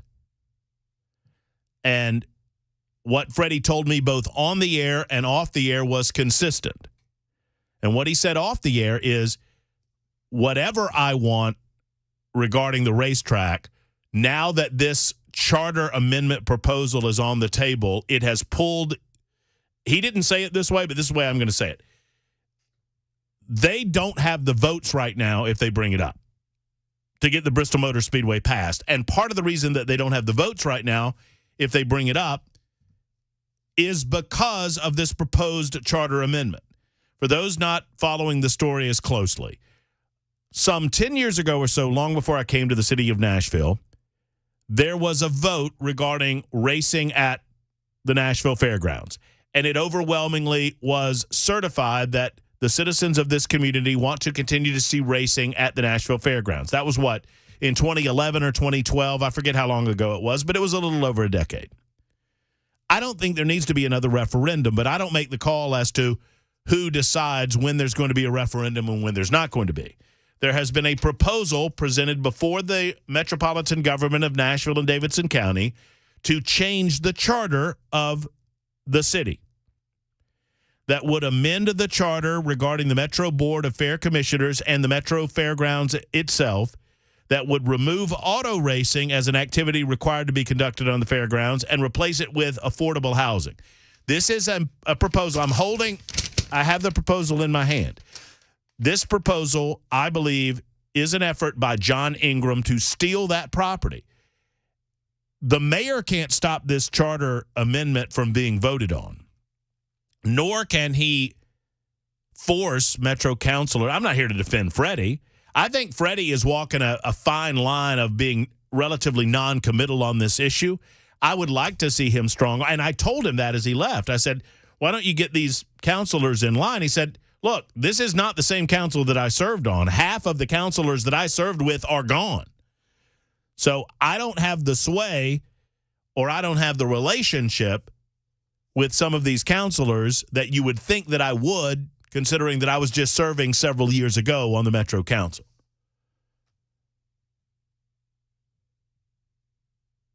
So I do understand that Freddie is currently working both ends against the middle with regard to the racetrack. He says that it's on hold, that there will be no vote until this issue's resolved. This issue of the possibility of a new charter vote regarding what is and is not required at the Fairgrounds Speedway. what this has the impact of doing, unless there is a ground swell. I'm willing to lead that fight, by the way. If there is a ground swell of support for the fairgrounds and the speedway at the fairgrounds and the deal presented by Bristol Motor Speedway, I am ready to lead the parade. I'm ready to be a part of the parade. I'm ready to be a part of the group. I'm ready to be a part of the voice. But there needs to be a coalition of people that are willing to go to the Metro Council on a regular basis and say, we don't need to amend a charter that was just amended 12 years ago. That doesn't have anything to do with the mayor. The mayor can be behind this issue and behind this project and behind this program. He's not going to get behind something that he thinks is going to fail on the Metro Council level. And that's where we are on that. 615-737-9986. Thomas is in Nashville joining us next. Hey, Thomas, how are you? I'm fine, Matt. How are you doing? I'm great. Thank you for calling in. What's on your mind?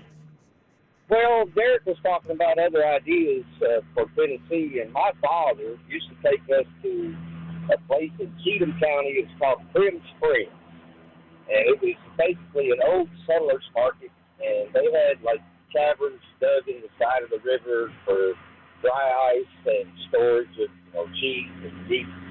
And I remember going as a child, and it was absolutely fantastic. So maybe that's something we could look into in the future. And just wanted to say, since Phil was gone, you guys are fantastic. Absolutely fantastic. And I know Phil's very proud of y'all. Well, you're very kind. I met Freddie O'Connell behind his home one day. I was a handyman. And I met him in a brief period of time, but he lent his time to me. Very nice man, and really seems to be down to earth. And so I appreciate what y'all are doing, man. Y'all have a fantastic show. Thomas, thank you very much for the call. Thank you for the kind words. I appreciate that. 151 Super Talk 99.7 WTN. Heather writes in on the Members Nutrition Super Text line and says, while he was running, I felt like he made it clear that he did not want racing. I don't remember that, Heather. I remember that he was non-committal every time I asked him about this. Bell, correct my memory if I'm wrong here. Every time we asked him about it, he was non-committal. He said he wants the people's voices to be heard. He needed to research the deal. Today, he said he had no issue with the deal, but everything was on a full stop with regard to this charter petition measure that had been brought forth. Here's the real skinny. Yeah, well, to answer your question, yes, he did seem very non-committal, and there were a couple of times where you did press him pretty hard. So it wasn't like you haven't tried to get a commitment out of him. Do I wish he was more of an advocate? Yes, I do. And do I believe that, is that a point of frustration for me with Freddie? Yes, it is. Do I believe that the access that we in Davidson County and we in Nashville want to have with regard to the mayor's office merits me giving him a little bit of grace on that issue right now? Yes. At some time, at some point, if I have to cut it off, I'll cut it off. You'll ask him to leave? No, 3180. This is the confusion here. Yeah, I will. They did that commercial with his father in the racetrack. That was not Freddie O'Connell. What was that guy's name? That was the other guy.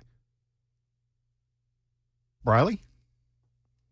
No. Running for mayor. Oh, I know. Oh, yeah. Jim Gingrich. That yes. was Jim Gingrich. Yeah. No, the commercial with the dad and the PowerPoint presentation at the racetrack, that was not Freddie O'Connell. That was Jim Gingrich. Freddie O'Connell claims that he loved the racetrack, claims that he does love the racetrack, claims that there are other components involved in this beyond his control that he needs to see shake out first. And you know what? He's being a politician when it comes to the racetrack. There's no question about that. I'm not defending him on it. It's 53 after the hour. Super Talk 99.7 WTN.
2:01, I'm Mac Maury with your top story. 65 degrees, cloudy, spitting some rain out there. Chance of showers the rest of today into tonight. Our Saturday looking pretty similar. Chances for below freezing temperatures this weekend as well.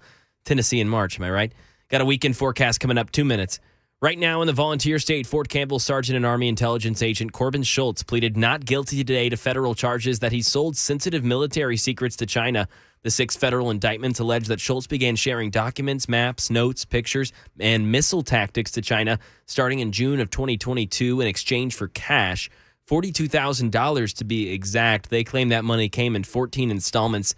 The indictment mentions exchanges where Schultz tells the Chinese conspirator he wishes to be Jason Bourne. Schultz will likely have a detention hearing sometime next week to determine whether he'll remain in custody until his trial. And the 25th anniversary of the Columbine shooting will be marked next month. That shooting is one that continues to be cited by other attackers as their motivation. And now police are being warned to be on alert nationwide. Alex Stone. Weeks after a teenager was arrested in Ontario, California, accused of plotting an attack on his school inspired by the 1999 Columbine shooting, a law enforcement bulletin obtained by ABC News warns police nationwide to be on alert because there is concern given the current threat environment and the ongoing epidemic of shootings at the Columbine anniversary could prompt would-be attackers to commit copycat shootings. Columbine is considered to be the massacre that began the modern era of mass shootings. And this is a breaking news from Channel 4. A man was shot this morning in Madison in an apartment complex. Officers are now pursuing strong leads after that. They now have identified a suspect. 20-year-old Gregory Manning of Madison is the victim. They've identified a suspect. They're now searching for him. We'll keep you updated with that right here on Super Talk 99.7 WTN. That is the latest news. Weather's next. I'm Mac Maury, WTN News.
Friends, allow me to introduce you to Members Nutrition, a new way of getting vitamins and supplements to your home. I want you to take charge of your health. Sadly, we are an over-medicated society. The pharmaceutical companies seem to have taken over.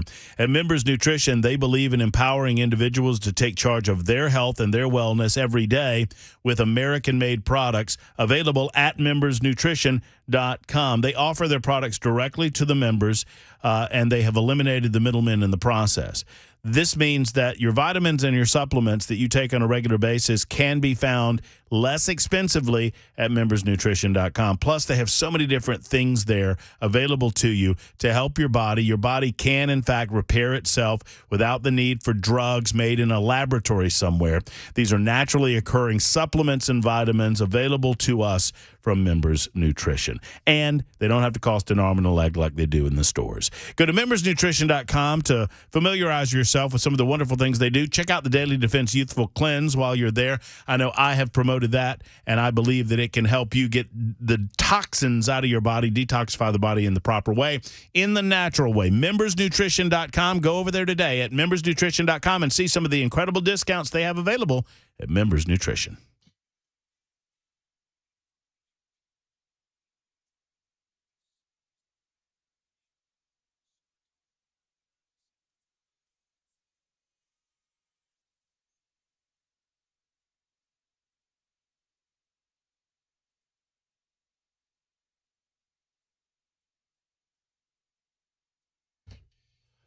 All right, kids, here we are. Here we go. It's Matt Murphy and the Matt Murphy Show on Super Talk 99.7 WT, and easy for me to say. It's 2:06. Everything's been higgledy-biggledy. Everything's been out of place today on a Friday edition. This has been nutty. It has been.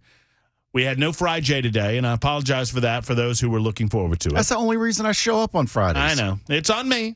It's on me because I overscheduled. This is what happens when I get a hold of the calendar and I'm able to overschedule and I don't write anything down. That's what happens. And then I find out about it as it's supposed to happen. That's right. Bell K found out that Mayor Freddie O'Connell was in studio today at the same time that I remembered that I had scheduled it a month ago. And I found out about Congressman Tim Burchett when he called. Well, and then you promptly told him that he had called at the wrong time when he, in fact, had called at the right time. So we're all over the joint today. To include our visit with Mac Morey, we call it Friday Mac Attack. We're not doing that until 2:35 this afternoon, and it's a very special edition of Friday Mac Attack. Be on the lookout for that in about 30 minutes from now. Right now, however, we will introduce you to a new player on the political scene in the 7th Congressional District. Caleb Stack reached out to me via email and said, hey, Murph, you know what? I'm a new candidate for the 7th Congressional District. This was during the time when Mark Green had decided that he wasn't going to run. Now he's decided that he is going to run. And obviously, I'm all about individuals that are offering themselves up to public service, introducing them to you, the listening audience, and in that mind, we welcome Caleb Stack into the studio with us this afternoon to talk about his candidacy. Hello, Caleb. How are you? Hello. Thanks, Matt, for having me on today. Why in the world would you want to lower yourself and your good standing with your community by running for political office? Well, honestly, I think it's got more to do with the underrepresentation of the common American in Congress today. It's so disconnected from the average lived experience that we need more representation of the common man, which is why I'm glad to be the little guy. I'm glad to be the unknown, the curveball up against Mark Green in this case. Have you already filed? I have. Everything was filed on February 16th. I actually pulled my petition on February 5th. And the funny story about that is that I was going to run regardless because I thought that Mark Green might make a governor run in 2026. So I would hope to be the next obvious choice at that time. But then when he announced that he wasn't going to run, I'm like, okay, let's put the wheels in motion. Let's get this going. So I'm just meeting you for the first time. I'm having the pleasure of getting to know you. I want the audience to get to know you as well. Tell us a little about yourself. Absolutely. So I was born and raised in Cheatham County, where I currently live with my wife and 3 kids of 1, 3, and 4. So I've got my hands full as far as I guess. You're in the middle of it. Yeah, my youngest actually just turned 1 yesterday. So shout out to Ian for that. Oh, congratulations, Ian. Happy birthday. I appreciate that. But yeah, I told my wife, it's like, once we're out of diapers, I'm not going back. So let's get the 3 out and let's be done with it. She'll be the judge of that. She'll be the answer to that. She absolutely will. But I attended the University of Tennessee. The only 4 years that I ever lived outside of Cheatham County was when I attended the University of Tennessee, got a degree in history with the intention on going to law school, but I was so debt averse at the time that I couldn't justify the loans, and I wish I had back then in 2012 because now it's twice as expensive. Another reason that I want to go into politics so that I can hopefully affect change and give some opportunities to our young people. Mm-hmm. And one of the primary reasons that actually tipped the edge to get me into politics was the fact that I'm terrified to send my youngest daughter or oldest daughter to school in the fall. So I think we've got to make some education change, invest in our children, give states the power, give it back to the local boards of education, give it to the parents and the teachers. And incentivize teachers to actually get into the profession. So that's was a primary motivator. What do you do for work? What do you do on a day-to-day? So in the professional world, I was in management and data. So I was a data analyst and a manager of a team of in some cases 55 people and a team as small as 7 to 10 people. So I've got a lot of experience from managing several organizations. Currently, I am a stay-at-home dad. From a financial perspective, I'm sure you've heard the child care costs right now are just skyrocketing. The demand for child care is just so high that supply is not meeting demand. And so the offers that I've gotten to go back out into the workforce just don't make sense for me. I've got a great political campaign for you. Yeah? You're probably too young to remember Mr. Mom from back in the day. This was long before it became more commonplace for for dads to stay at home as opposed to moms to stay at home. And I'm all about it, by the way. I think it's great. I think it's just you don't need me to tell you this. These are your children and your family, but I think it's fabulous because that's a far superior choice, in my opinion, than having your children in a daycare setting. But that said, Mr. Mom, look up Mr. Mom. Michael Keaton. Oh, come on. And I remember the song. Mr. Mom for Congress. I'm telling you, it'd be great. Yeah, I might steal that. For sure. And so what, you just are an observer of the political world. Walk me through the process and the conversation that you have within the home and with your wife. Hey, I'm thinking about running for Congress. It was a spur of the moment decision, but I do have the full support of my wife. So I lost my job in April 2023 and have been a stay-at-home dad since then. And I tried to start a small business. I came up with an excellent business plan, dumped myself into it for 6 weeks, but then my access to capital had been stripped, or not stripped, but I was asking for such a low number that no bank would lend to me. And I'm like, okay, so that's out the window. So I started applying to jobs. Thousands of applications and a handful of offers would not cover the cost of childcare on top of the commute, on top of everything else. So that was another motivating factor. Education is another motivating factor. The generational gap in Congress, where we've got older gentlemen and ladies in there that are representing us, that are making decisions that they themselves might never have to deal with. I mean, you mentioned that. I don't want to get off track here from the bio, but I made a comment last night as I was watching. I'm certain you watched as well. I did. I'm watching, and the octogenarians, my goodness gracious. I mean, no, I'm not knocking older Americans when I say this, but that is in no way reflective of the society that they serve. I mean, there are far, far more. I would be willing to bet you that there are more people in that room over 70 than under 40. I would, and that's a problem. I would agree with that. I would suggest, and I understand with age comes a certain level of wisdom or whatever, but I just think that's a problem in terms of representing America and worrying about the future of our country for your children, grandchildren, and the future generations. Yeah, speaking of last night, all I heard was spend, spend, spend. But I agree with you in complete agreement with you from that perspective, is that the generational gap doesn't lend itself to the representatives that are supposed to have my best interest at heart. They don't understand my lived experience. They don't understand my generation's lived experience. And that was a motivating factor for me to want to get into the race. All right, so it's you made these preparations mentally and from a family standpoint before Mark Green made his announcement. Correct. It was by design that you wanted to offer yourself to public service simply as an alternative. What do you think, outside of the age question, what do you think you perhaps bring different, or what's unique that you can bring to the table that Congressman Green cannot? Well, I think as I'm not sure if he's a member of the Freedom Caucus, but if he is, and if that side of the political spectrum, they have a tendency to dig their heels in, and they don't want to reach across the aisle. It's our way or no way, and we've got essentially gridlock. Now, I'm not saying that I would sacrifice my integrity or my personal ideals, but I also understand that compromise is not a bad word.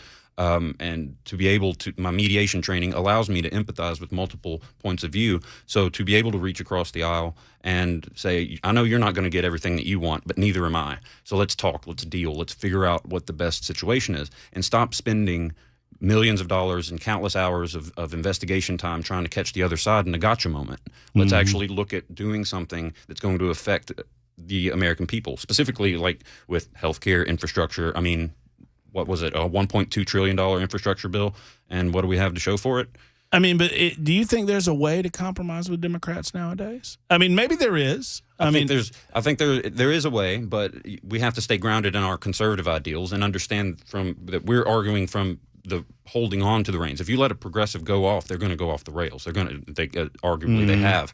So we need progressives to move conservatives forward, but progressives need conservatives to make sure that they don't run us off the cliff. How would we bring up political ideologies. It occurs to me I've not asked. I mean, how would you describe yourself from an ideological standpoint? I would consider myself a Jeffersonian Republican in the sense that I want to actively shrink the size of the government. It's overbloated. They're spending too much. How many three-letter agencies do we have that weren't governed by Congress? They were just enacted based off of the administrative state. So I want to actively shrink the government, and all the three-letter agencies so that we can get our budget under control. The deficit talks from Biden last night at the State of the Union. I cut the deficit by $1 trillion. We had $4.5 trillion in revenue last year. You still spent 6.2. So where was the cut exactly? Well, and the cuts he's referencing are COVID era additional monies spent during the COVID era that weren't spent after that. I mean, it's just nonsense. It's phony baloney math, right? It is. Just like the employment rate. He says we've got record low numbers. Well, if you do the true math, like people that are on government benefits are considered retired, according to the Bureau of Labor Statistics. And so if you factor in the people that are on benefits, the people that have been they've lost hope in the job market, which I wouldn't necessarily consider myself one of them, but I'm close. You factor in those things, and you're actually getting closer to 20, maybe 25% of the population is unemployed of the workforce.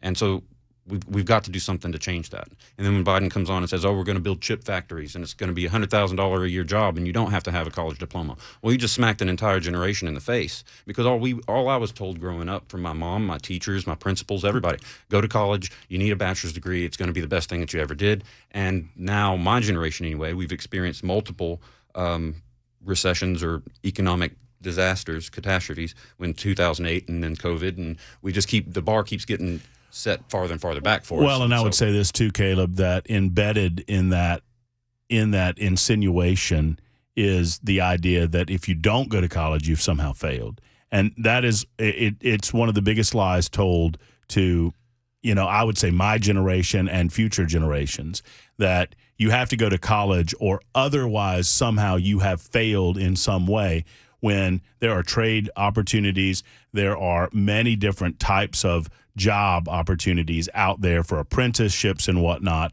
that were just left by the wayside. Electrical. I mean, you can go down the list.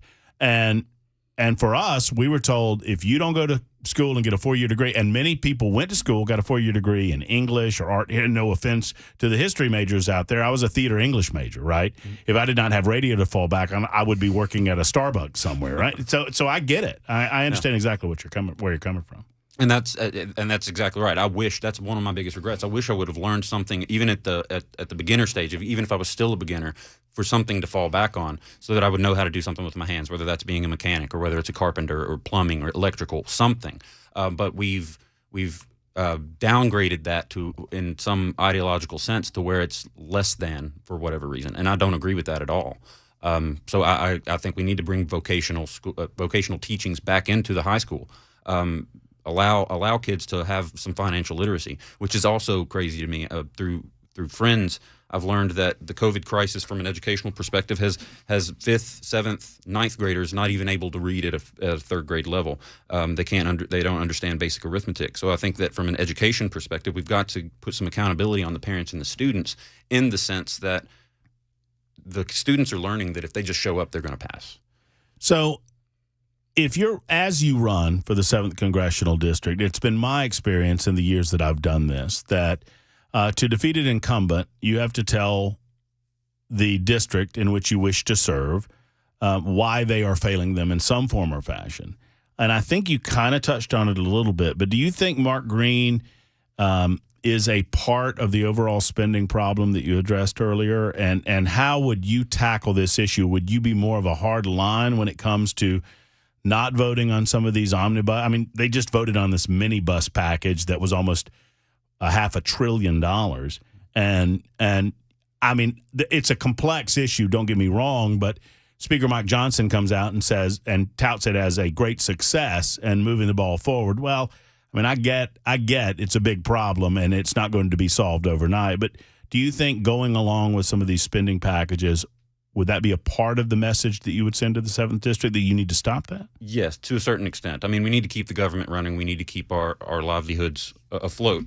But I draw the line at, well, I'll put it this way. If you have ever flown on a plane, the safety procedure says put your own oxygen mask on before you help others. Right. That's kind of my philosophy from an American perspective. I agree that Ukraine needs support. I agree that Israel needs support, but not at the expense of the American people. And if we have estimated that it could cost between $20 and $60 billion to end the home crisis, the housing crisis in this country, but in the same $120 billion, quote, border bill, we've got $60 billion going to Ukraine. Well, we could have solved the housing crisis there, and that's just one less thing that we have to worry about. And sure, we're spending, but it's investing in America's future, not putting it around the world where Americans are farther and farther back in line for the benefits of their own tax dollars. As you observe the foreign policy situation, do you think we're slow walking to military engagement over there?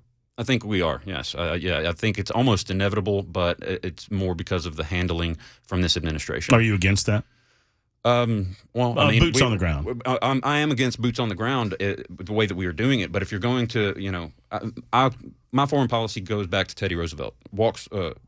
Speak softly, but carry a big stick. So we need to be prepared to do what we need to do. And if our current efforts aren't being effective, then we need to take that extra step.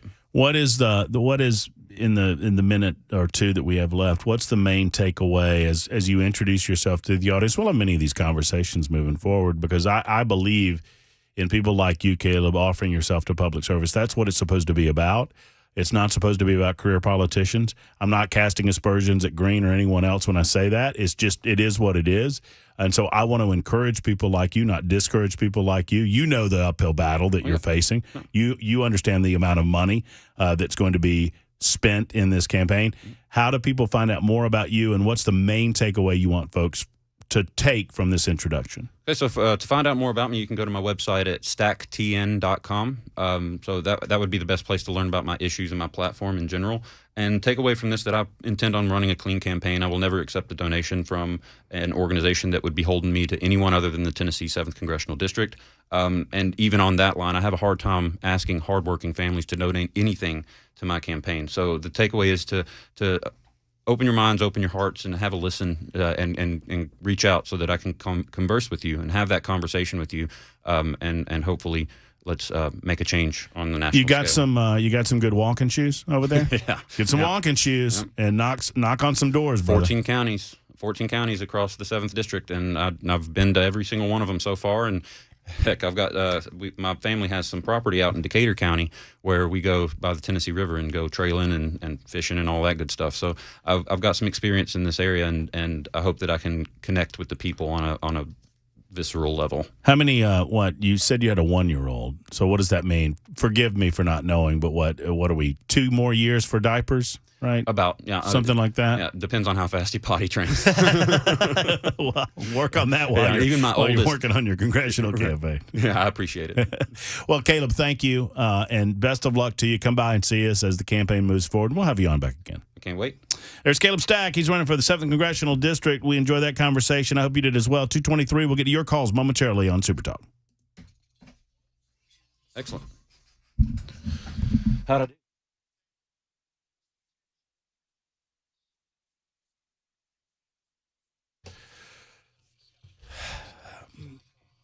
As you're out and about over the weekend, maybe you're thinking about making something in the kitchen at home or whatever your plans might be. I encourage you to stop by Savory Spice over the weekend. Not just a spice store, also a gift shop as well. Let's talk about it. They have 2 locations to serve you. One's in Ellendale Market on Charlotte Pike. The other's over in Franklin next to Gray's Pharmacy. When you walk in, odds are you'll see Holly and or David. They are the local owners of Savory Spice. You'll also smell the incredible smells that come with owning a spice shop. I mean, all kind of smells from all parts of the world right there in one location. They have the spice that you've been looking for. If you have something specialty from a specialty perspective and a special recipe, maybe grandma made or whatever, they've got it at Savory Spice. They also have blends.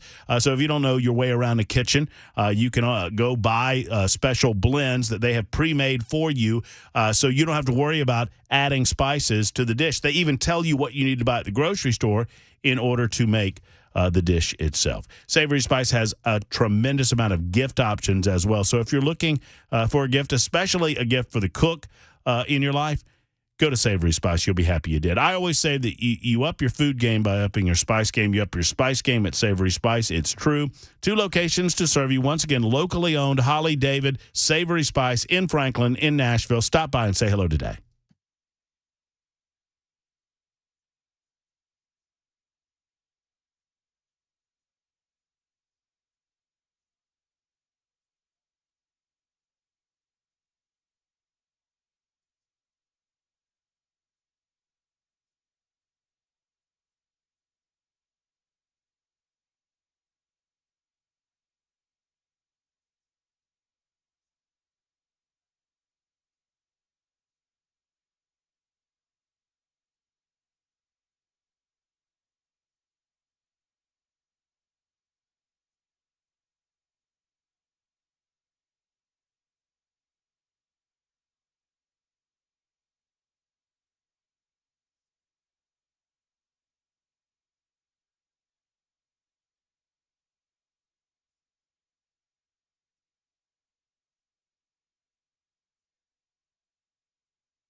Ceasefire talks between Israel and Hamas stalling out. The search is over for a suspect who allegedly shot a Memphis police officer.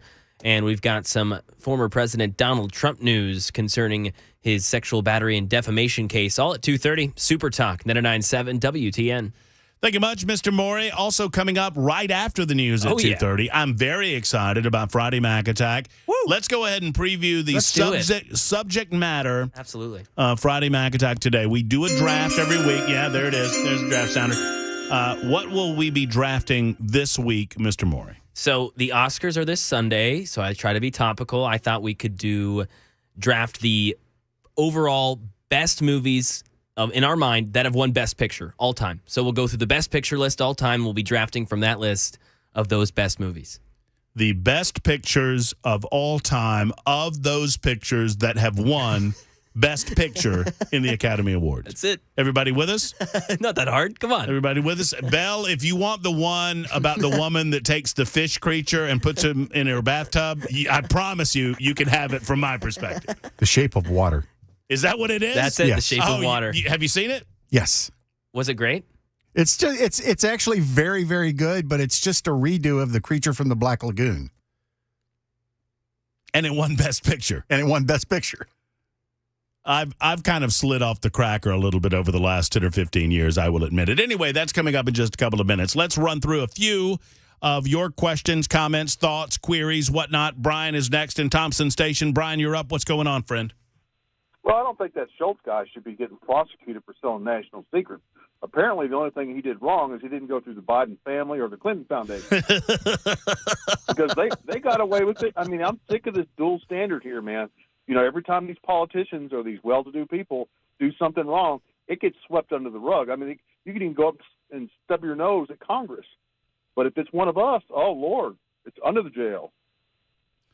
No, I mean, I admit, Brian, I have not studied the case that broke yesterday actually right as I was coming on air yesterday. That thing broke. Was it yesterday? I think that's right, where they were making certain announcements. We carried a little bit of those announcements from the FBI Live.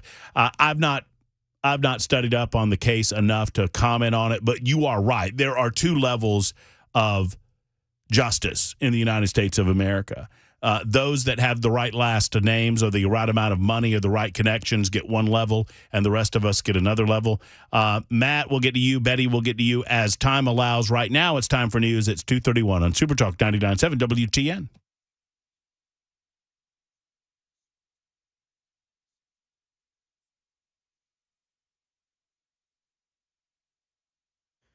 .231, I'm Mac Morey with your top story, 66 degrees, and we've got a possibility for showers. A little bit wet right now, actually, across Middle Tennessee, but those showers, a possibility for showers sustained tonight into tomorrow, starting with our Saturday, and chances for below freezing temperatures this weekend as well. We got a weather forecast on the way, 2 minutes. As ceasefire talks with Hamas stall out and fears of ground invasion in the city of Rafah grows, Mick Mulroy says an evacuation of civilians and refugees is likely expected ahead of any military operations. Most of the displaced people moved to Rafah because that's where the aid comes in at the request of the Israelis. So if this goes forward, I think it's imperative, and the White House has been pushing, that this population be allowed to move to a safe zone where you can also reach humanitarian aid, because if they can't get food, then there's no reason to move them there. And to my understanding, Israel said that will happen before any offensive. Right now in Tennessee, the search is over for a suspect who allegedly shot a Memphis police officer overnight. 22-year-old Geronimo Key is in custody. The interim Memphis police chief says Key shot the officer during a traffic stop and then drove away, but he's in custody now, and the officer is in critical but stable condition. Former President Trump has posted a nearly $92 million bond to cover the money he owes E. Jean Carroll for sexual battery and defamation. Trump was required to post the bond in order to pursue his appeal of the civil verdict. Here's Aaron Katursky. We're not sure how he secured the bond. Most times, insurance companies require as much cash as possible. We're not sure how much cash the former president really has on hand. So in all likelihood, he put up a combination of cash plus one of his properties. And that property has to be free and clear of debt in order for it to be accepted. So there's a finite amount of buildings in the Trump portfolio that would qualify. And that is the latest news. Weather's next. I'm Mac Morey, WTN News.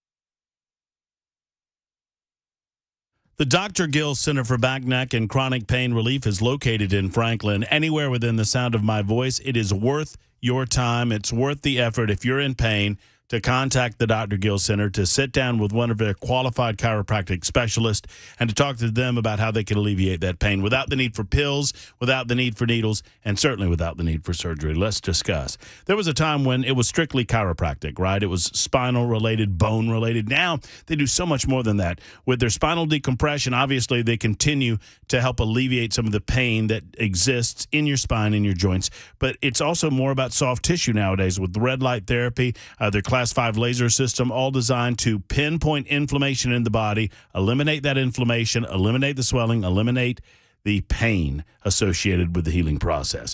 So, regardless of where you hurt, back, neck, knee, hip, elbow, it can all be treated with no needles and no downtime. The Dr. Gill Center for Back, Neck, and Chronic Pain Relief. Call today. Schedule that appointment today, and you'll start feeling better tomorrow. 615-882-4838, 882-4838. The Dr. Gill Center for Back, Neck, and Chronic Pain Relief in Franklin.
Efficient Heating and Cooling and Jeff Eddy, the man with the plan. They want to come out and see you. Let's discuss the necessity for getting that AC checked right now. Right now, friends.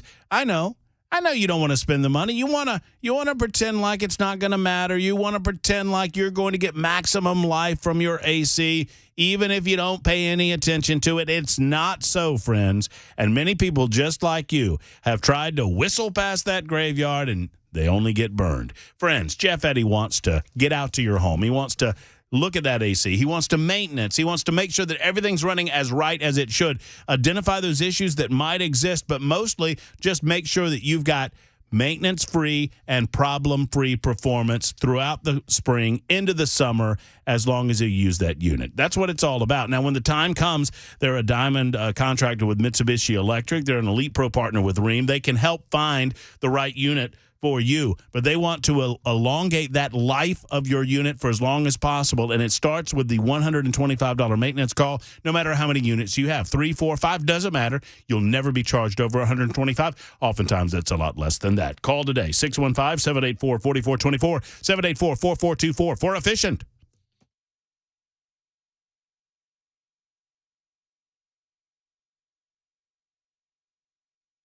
Super Talk 99.7 WTN, Matt Murphy and you, and a cast. The cast, hail, the gang is all here. If you're on the phones, I apologize. I don't think we're getting to them. I'm just letting you know. I'm just warning you. I hate to be that way, but I know what's coming, and it is, it's a very special moment in the week.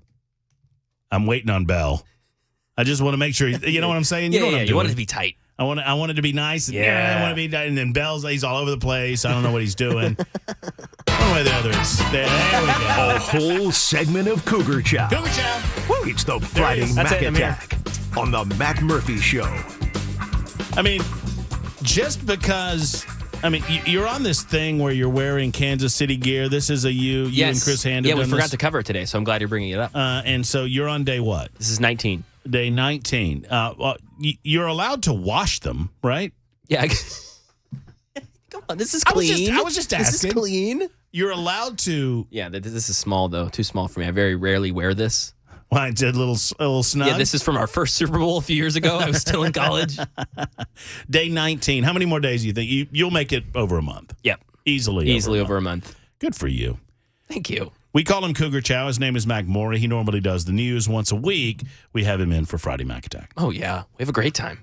Oh, sure we do. We've drafted a bunch of super fun things. Cars. And today is going to be one of those days. Yes. I'm quite excited, although I'm a little.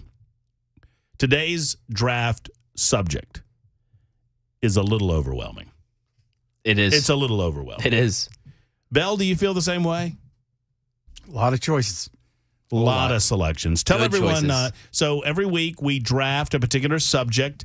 We do it, in the style of the NFL. That's the easiest way to describe it. Mm-hmm. We figure out who's going first, and then we have that draft subject in front of us. And what is today's draft subject? We are going to draft the best pictures of all time. The best of the best of all time. Yep. Oscars are this Sunday. I thought, you know what? Let's go through it. And now I'm realizing it's been a minute since I've seen one of the best picture movies. This is brutal. We were discussing that, and I'm a little embarrassed. Same. You know the last best picture movie I've seen? I just told you. Belle, you want to guess? Like how many years ago it was? Shape of Water? It was not. I did not see The Shape of Water. It was the year after. I've seen the Green Book. Green Book. Oh, okay. Yeah, Which before one you. in 2018. I bought the Green Book and I've never watched it. Now, in my, I've seen some of these movies. Like I've seen, 2019, I saw Joker, great movie. I saw Little Woman or Little Women. My wife made me watch that. I saw The Irishman. I saw Ford versus Ferrari. I didn't see Parasite, which is the one that won. Yeah, Parasite. Yeah, I heard Parasite's really good. I heard it's good. Okay, so we limited time. Yes. My apologies for rushing, going jiffy quick, but we got to get the draft order in and we got to get this thing started. All right, everybody ready? Everybody ready? Yep. We draw numbers. 1, 2, 3, go!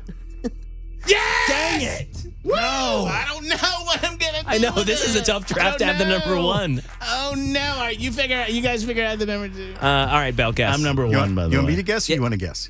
I'll guess. Okay. I want to guess today. All right. 2. No. All right. Are you third? Yeah, I'm third. That's actually not the worst though. There's not. But I think Belle and I are going to be after the same one. I don't know if it's first round, but I think Belle and I are going to have similar. You and I got totally different picks. I guarantee it. Really? Okay. I think there's one movie. That will overlap Belle. Maybe I'm excited to find out if I'm wrong. Start us out, Matt. Okay, I have long said that I have 3 favorite movies. Okay. And all 3 of them have won Best Picture. And this is never on my list of my 3 favorite movies, which is going to be a little awkward, but I'm still going to pick it anyway because I recently saw it. It's definitively one of the finest films ever made. It is the 1972 Francis Ford Coppola classic, The Godfather. One of the most. You can have it. One of the most quotable films. Yeah. He sleeps with the fish. I mean, I could go on and on. I won't, but The Godfather is my number 1 selection. It's mine too. In the Best Picture draft. Yep. And there you go. Leave the gun, take the cannoli. Leave the gun, take the cannoli. Make him enough for you. Make him enough for you can't refuse. Be a man! Oh, when the guy's crying and just slaps him one. Be a man! That was it. That was the pick. I think you made the right pick. All right. Thank you. I feel, Not even I feel on good my about list. it. Not even on the list. Well, all right. you- What are you going to trap? Well, here we go. It's the one silent film in 1929. Exactly. Stagecoach. You really want to do this? You really want to do this, Matthew? Oh, just treat the segment with the seriousness that it is designed to be. One of my all-time favorite films ever, Patton. Oh, that's good. That's a good one. That's an amazing movie. George C. Scott is phenomenal in it. Fabulous. My favorite scene in Patton, and I can't repeat it in the fashion that because he curses so much. He says GD in it. Yeah. A priest said, General, it's my understanding that you keep a Bible on your bedside, even in the field of battle. Do you read it often? And he says, every GD day. Anyway. Yes, McMaury, you're up. Well, my number one pick in my heart, I think I'm going to be able to get later on. I hope he goes Dances with the Wolves. Dances with Wolves. Dances with Wolves. We got to make a rule that you can't give away options. Yeah, he's like, hey, come on, man.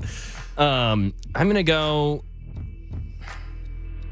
Yeah, I'm going to do this because this matches my heart and it is a fantastic film. I'm going to do Forrest Gump.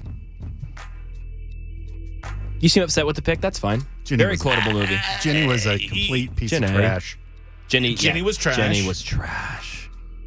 It was a fan favorite. I don't think that it should have won Best Picture. I think Shawshank Redemption was a better made film. That's like my favorite movie ever. I think that Pulp Fiction was a better made film, and both of them were up for Best Picture the year that Forrest Gump won. What a year. I mean, it was an incredible year. But you know what? If you want to take trash off the board with so many wonderful selections there, that's up to you. Not only do I believe this next movie is the finest Western ever made, I believe it is my second selection for finest film ever made. I love movies about the condition of man. I love movies about man and our own nature and how impossible it is to escape our own nature. And I loved Clint Eastwood in Unforgiven. It is my second selection in the Best Picture draft. Unforgiven, one of the finest scenes ever filmed in cinema, is when Clint Eastwood walks in the saloon and kills everybody. I mean, kills it. Hey, and I really liked that. Oh no, man! When Gene Hackman says, "I figure you to be William Money, killer of innocent women and children," and he said, "Yep, I've killed everything that's ever walked or crawled at one time or another, and now I'm here to kill you, little Bill, for what you done to Ned." Ah, so great. It's good. Great. All right, we got to hurry. All right, go. I'm going to go with this just because I think it's so incredibly well done, and it's a very heavy movie. It's very hard to watch, but I'm going with Schindler's List. Great one. Schindler's List. That is a good one. Yeah. It's tough. It's tough. It's hard watch. No, when you know that it's actually based on something real. Real. Well, I think I misread Bell. I think I am going to get my favorite pick in the third round, so I'm going to say this. I'm playing smart GM here. I'm going to take a classic. I'm going to do The Sound of Music. The Sound of Music. What are you talking about, man? Come on. Does anybody else hear a fruit? The Sound of Music? Yeah. By the way, I played Captain Von Trapp in The Sound of Music. I was going to say, I know you did. And I still think that's a trash pick. There's so many great movies. Are you looking at the full list of best pictures? Yes, I am. Mac wants to play Julie Andrews You're gonna in be real life. You could have gone Platoon. I mean, I don't want to say too much because some people might go with these movies. This is a little off the board, but I love the film. It is artistic. It is artsy fartsy. But I've long said it's my favorite film. And I'm going with it. There are plenty of ways that I could have gone, but I'm not going to. I'm going with, and I know I'm gonna get picked on. Oh, I'm already gonna get lambasted. It's all good. It doesn't matter about the movie. You're getting picked on. The 1984 film Amadeus. Oh, that's awesome. I love that movie. It's an incredible film. It's an incredible film about human nature and about questioning God as to why God works in the way that he does with the people that he does. Salieri, what a fabulous. Oh, the scene. I'm sorry, I don't mean to gush, but the scene at the beginning where he's trying to play the priest the music, and the priest doesn't recognize any of his music, and he's like, don't you recognize any of my music? And he's like going on, and the priest is like, come on. And finally he goes, what about this one? What about this one? And the priest says, oh man, we're doing this again. And he goes, bum, bum, bum, bum, bum, bum, bum, bum, bum. And the priest goes, bum, bum, bum, bum, bum, bum, bum, bum, bum, bum, bum, bum, bum. He goes, oh, that's wonderful. That's awesome. I didn't realize you wrote that. And there's a pause. He says, I didn't. It's just so good. All right, anyway. Bell, go ahead. All right, probably the first Best Picture I ever saw as a kid on Saturday afternoon movies after cartoons, Mutiny on the Bounty. It's going to be a Mutiny on the Murphy. Go ahead with, I mean, that's just awful. That's just him. Never heard of it. Mutiny on the Bounty? What? Never heard of it. Captain Bligh? Cut his mic off. Captain Bligh? Captain... to hell with both of you. Mr. Christian! There's going to be a Mutiny on the Murphy. One of my favorite movies. First in the best trilogy, second best trilogy of all time. You got the first movie in the actual best trilogy of all time. Mm-hmm. Star even Wars? though the third one sucks. Give me Lord of the Rings, Return of the King. Nerd. Yeah, and it's fine. Nerd. Okay, you can have it. You can have it. Nerd. You can have it. I could have gone Rocky. I could have I know, gone Rocky Deer was Hunt. sitting there. Rocky was sitting there. I know. I didn't get it. If you're Braveheart. if you're a grown man and you don't cry, I mean, I'm when Rocky starts screaming at Mickey, who just left his apartment, you ain't 10 years, you ain't come over here, because he's just got the shot. Oh, such a great scene, such a great movie. So many different movies we could have gone with. There it is. That's Friday Mac Attack. We got to run. It's 2:50 on Super Talk.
A wild, wacky Friday winds down with a visit with Brian Wilson of The Drive. He's up next from 3 until 7. You know, we were just talking about great performances in cinematic history. Yes. What about great performances in presidential history? Last night, the State of the Union, I don't want to get ahead of the opening of The Drive, but I assume you have some thoughts on this, Mr. Yeah, Wilson. I have a lot of thoughts about it, and I don't think it was a particularly good speech.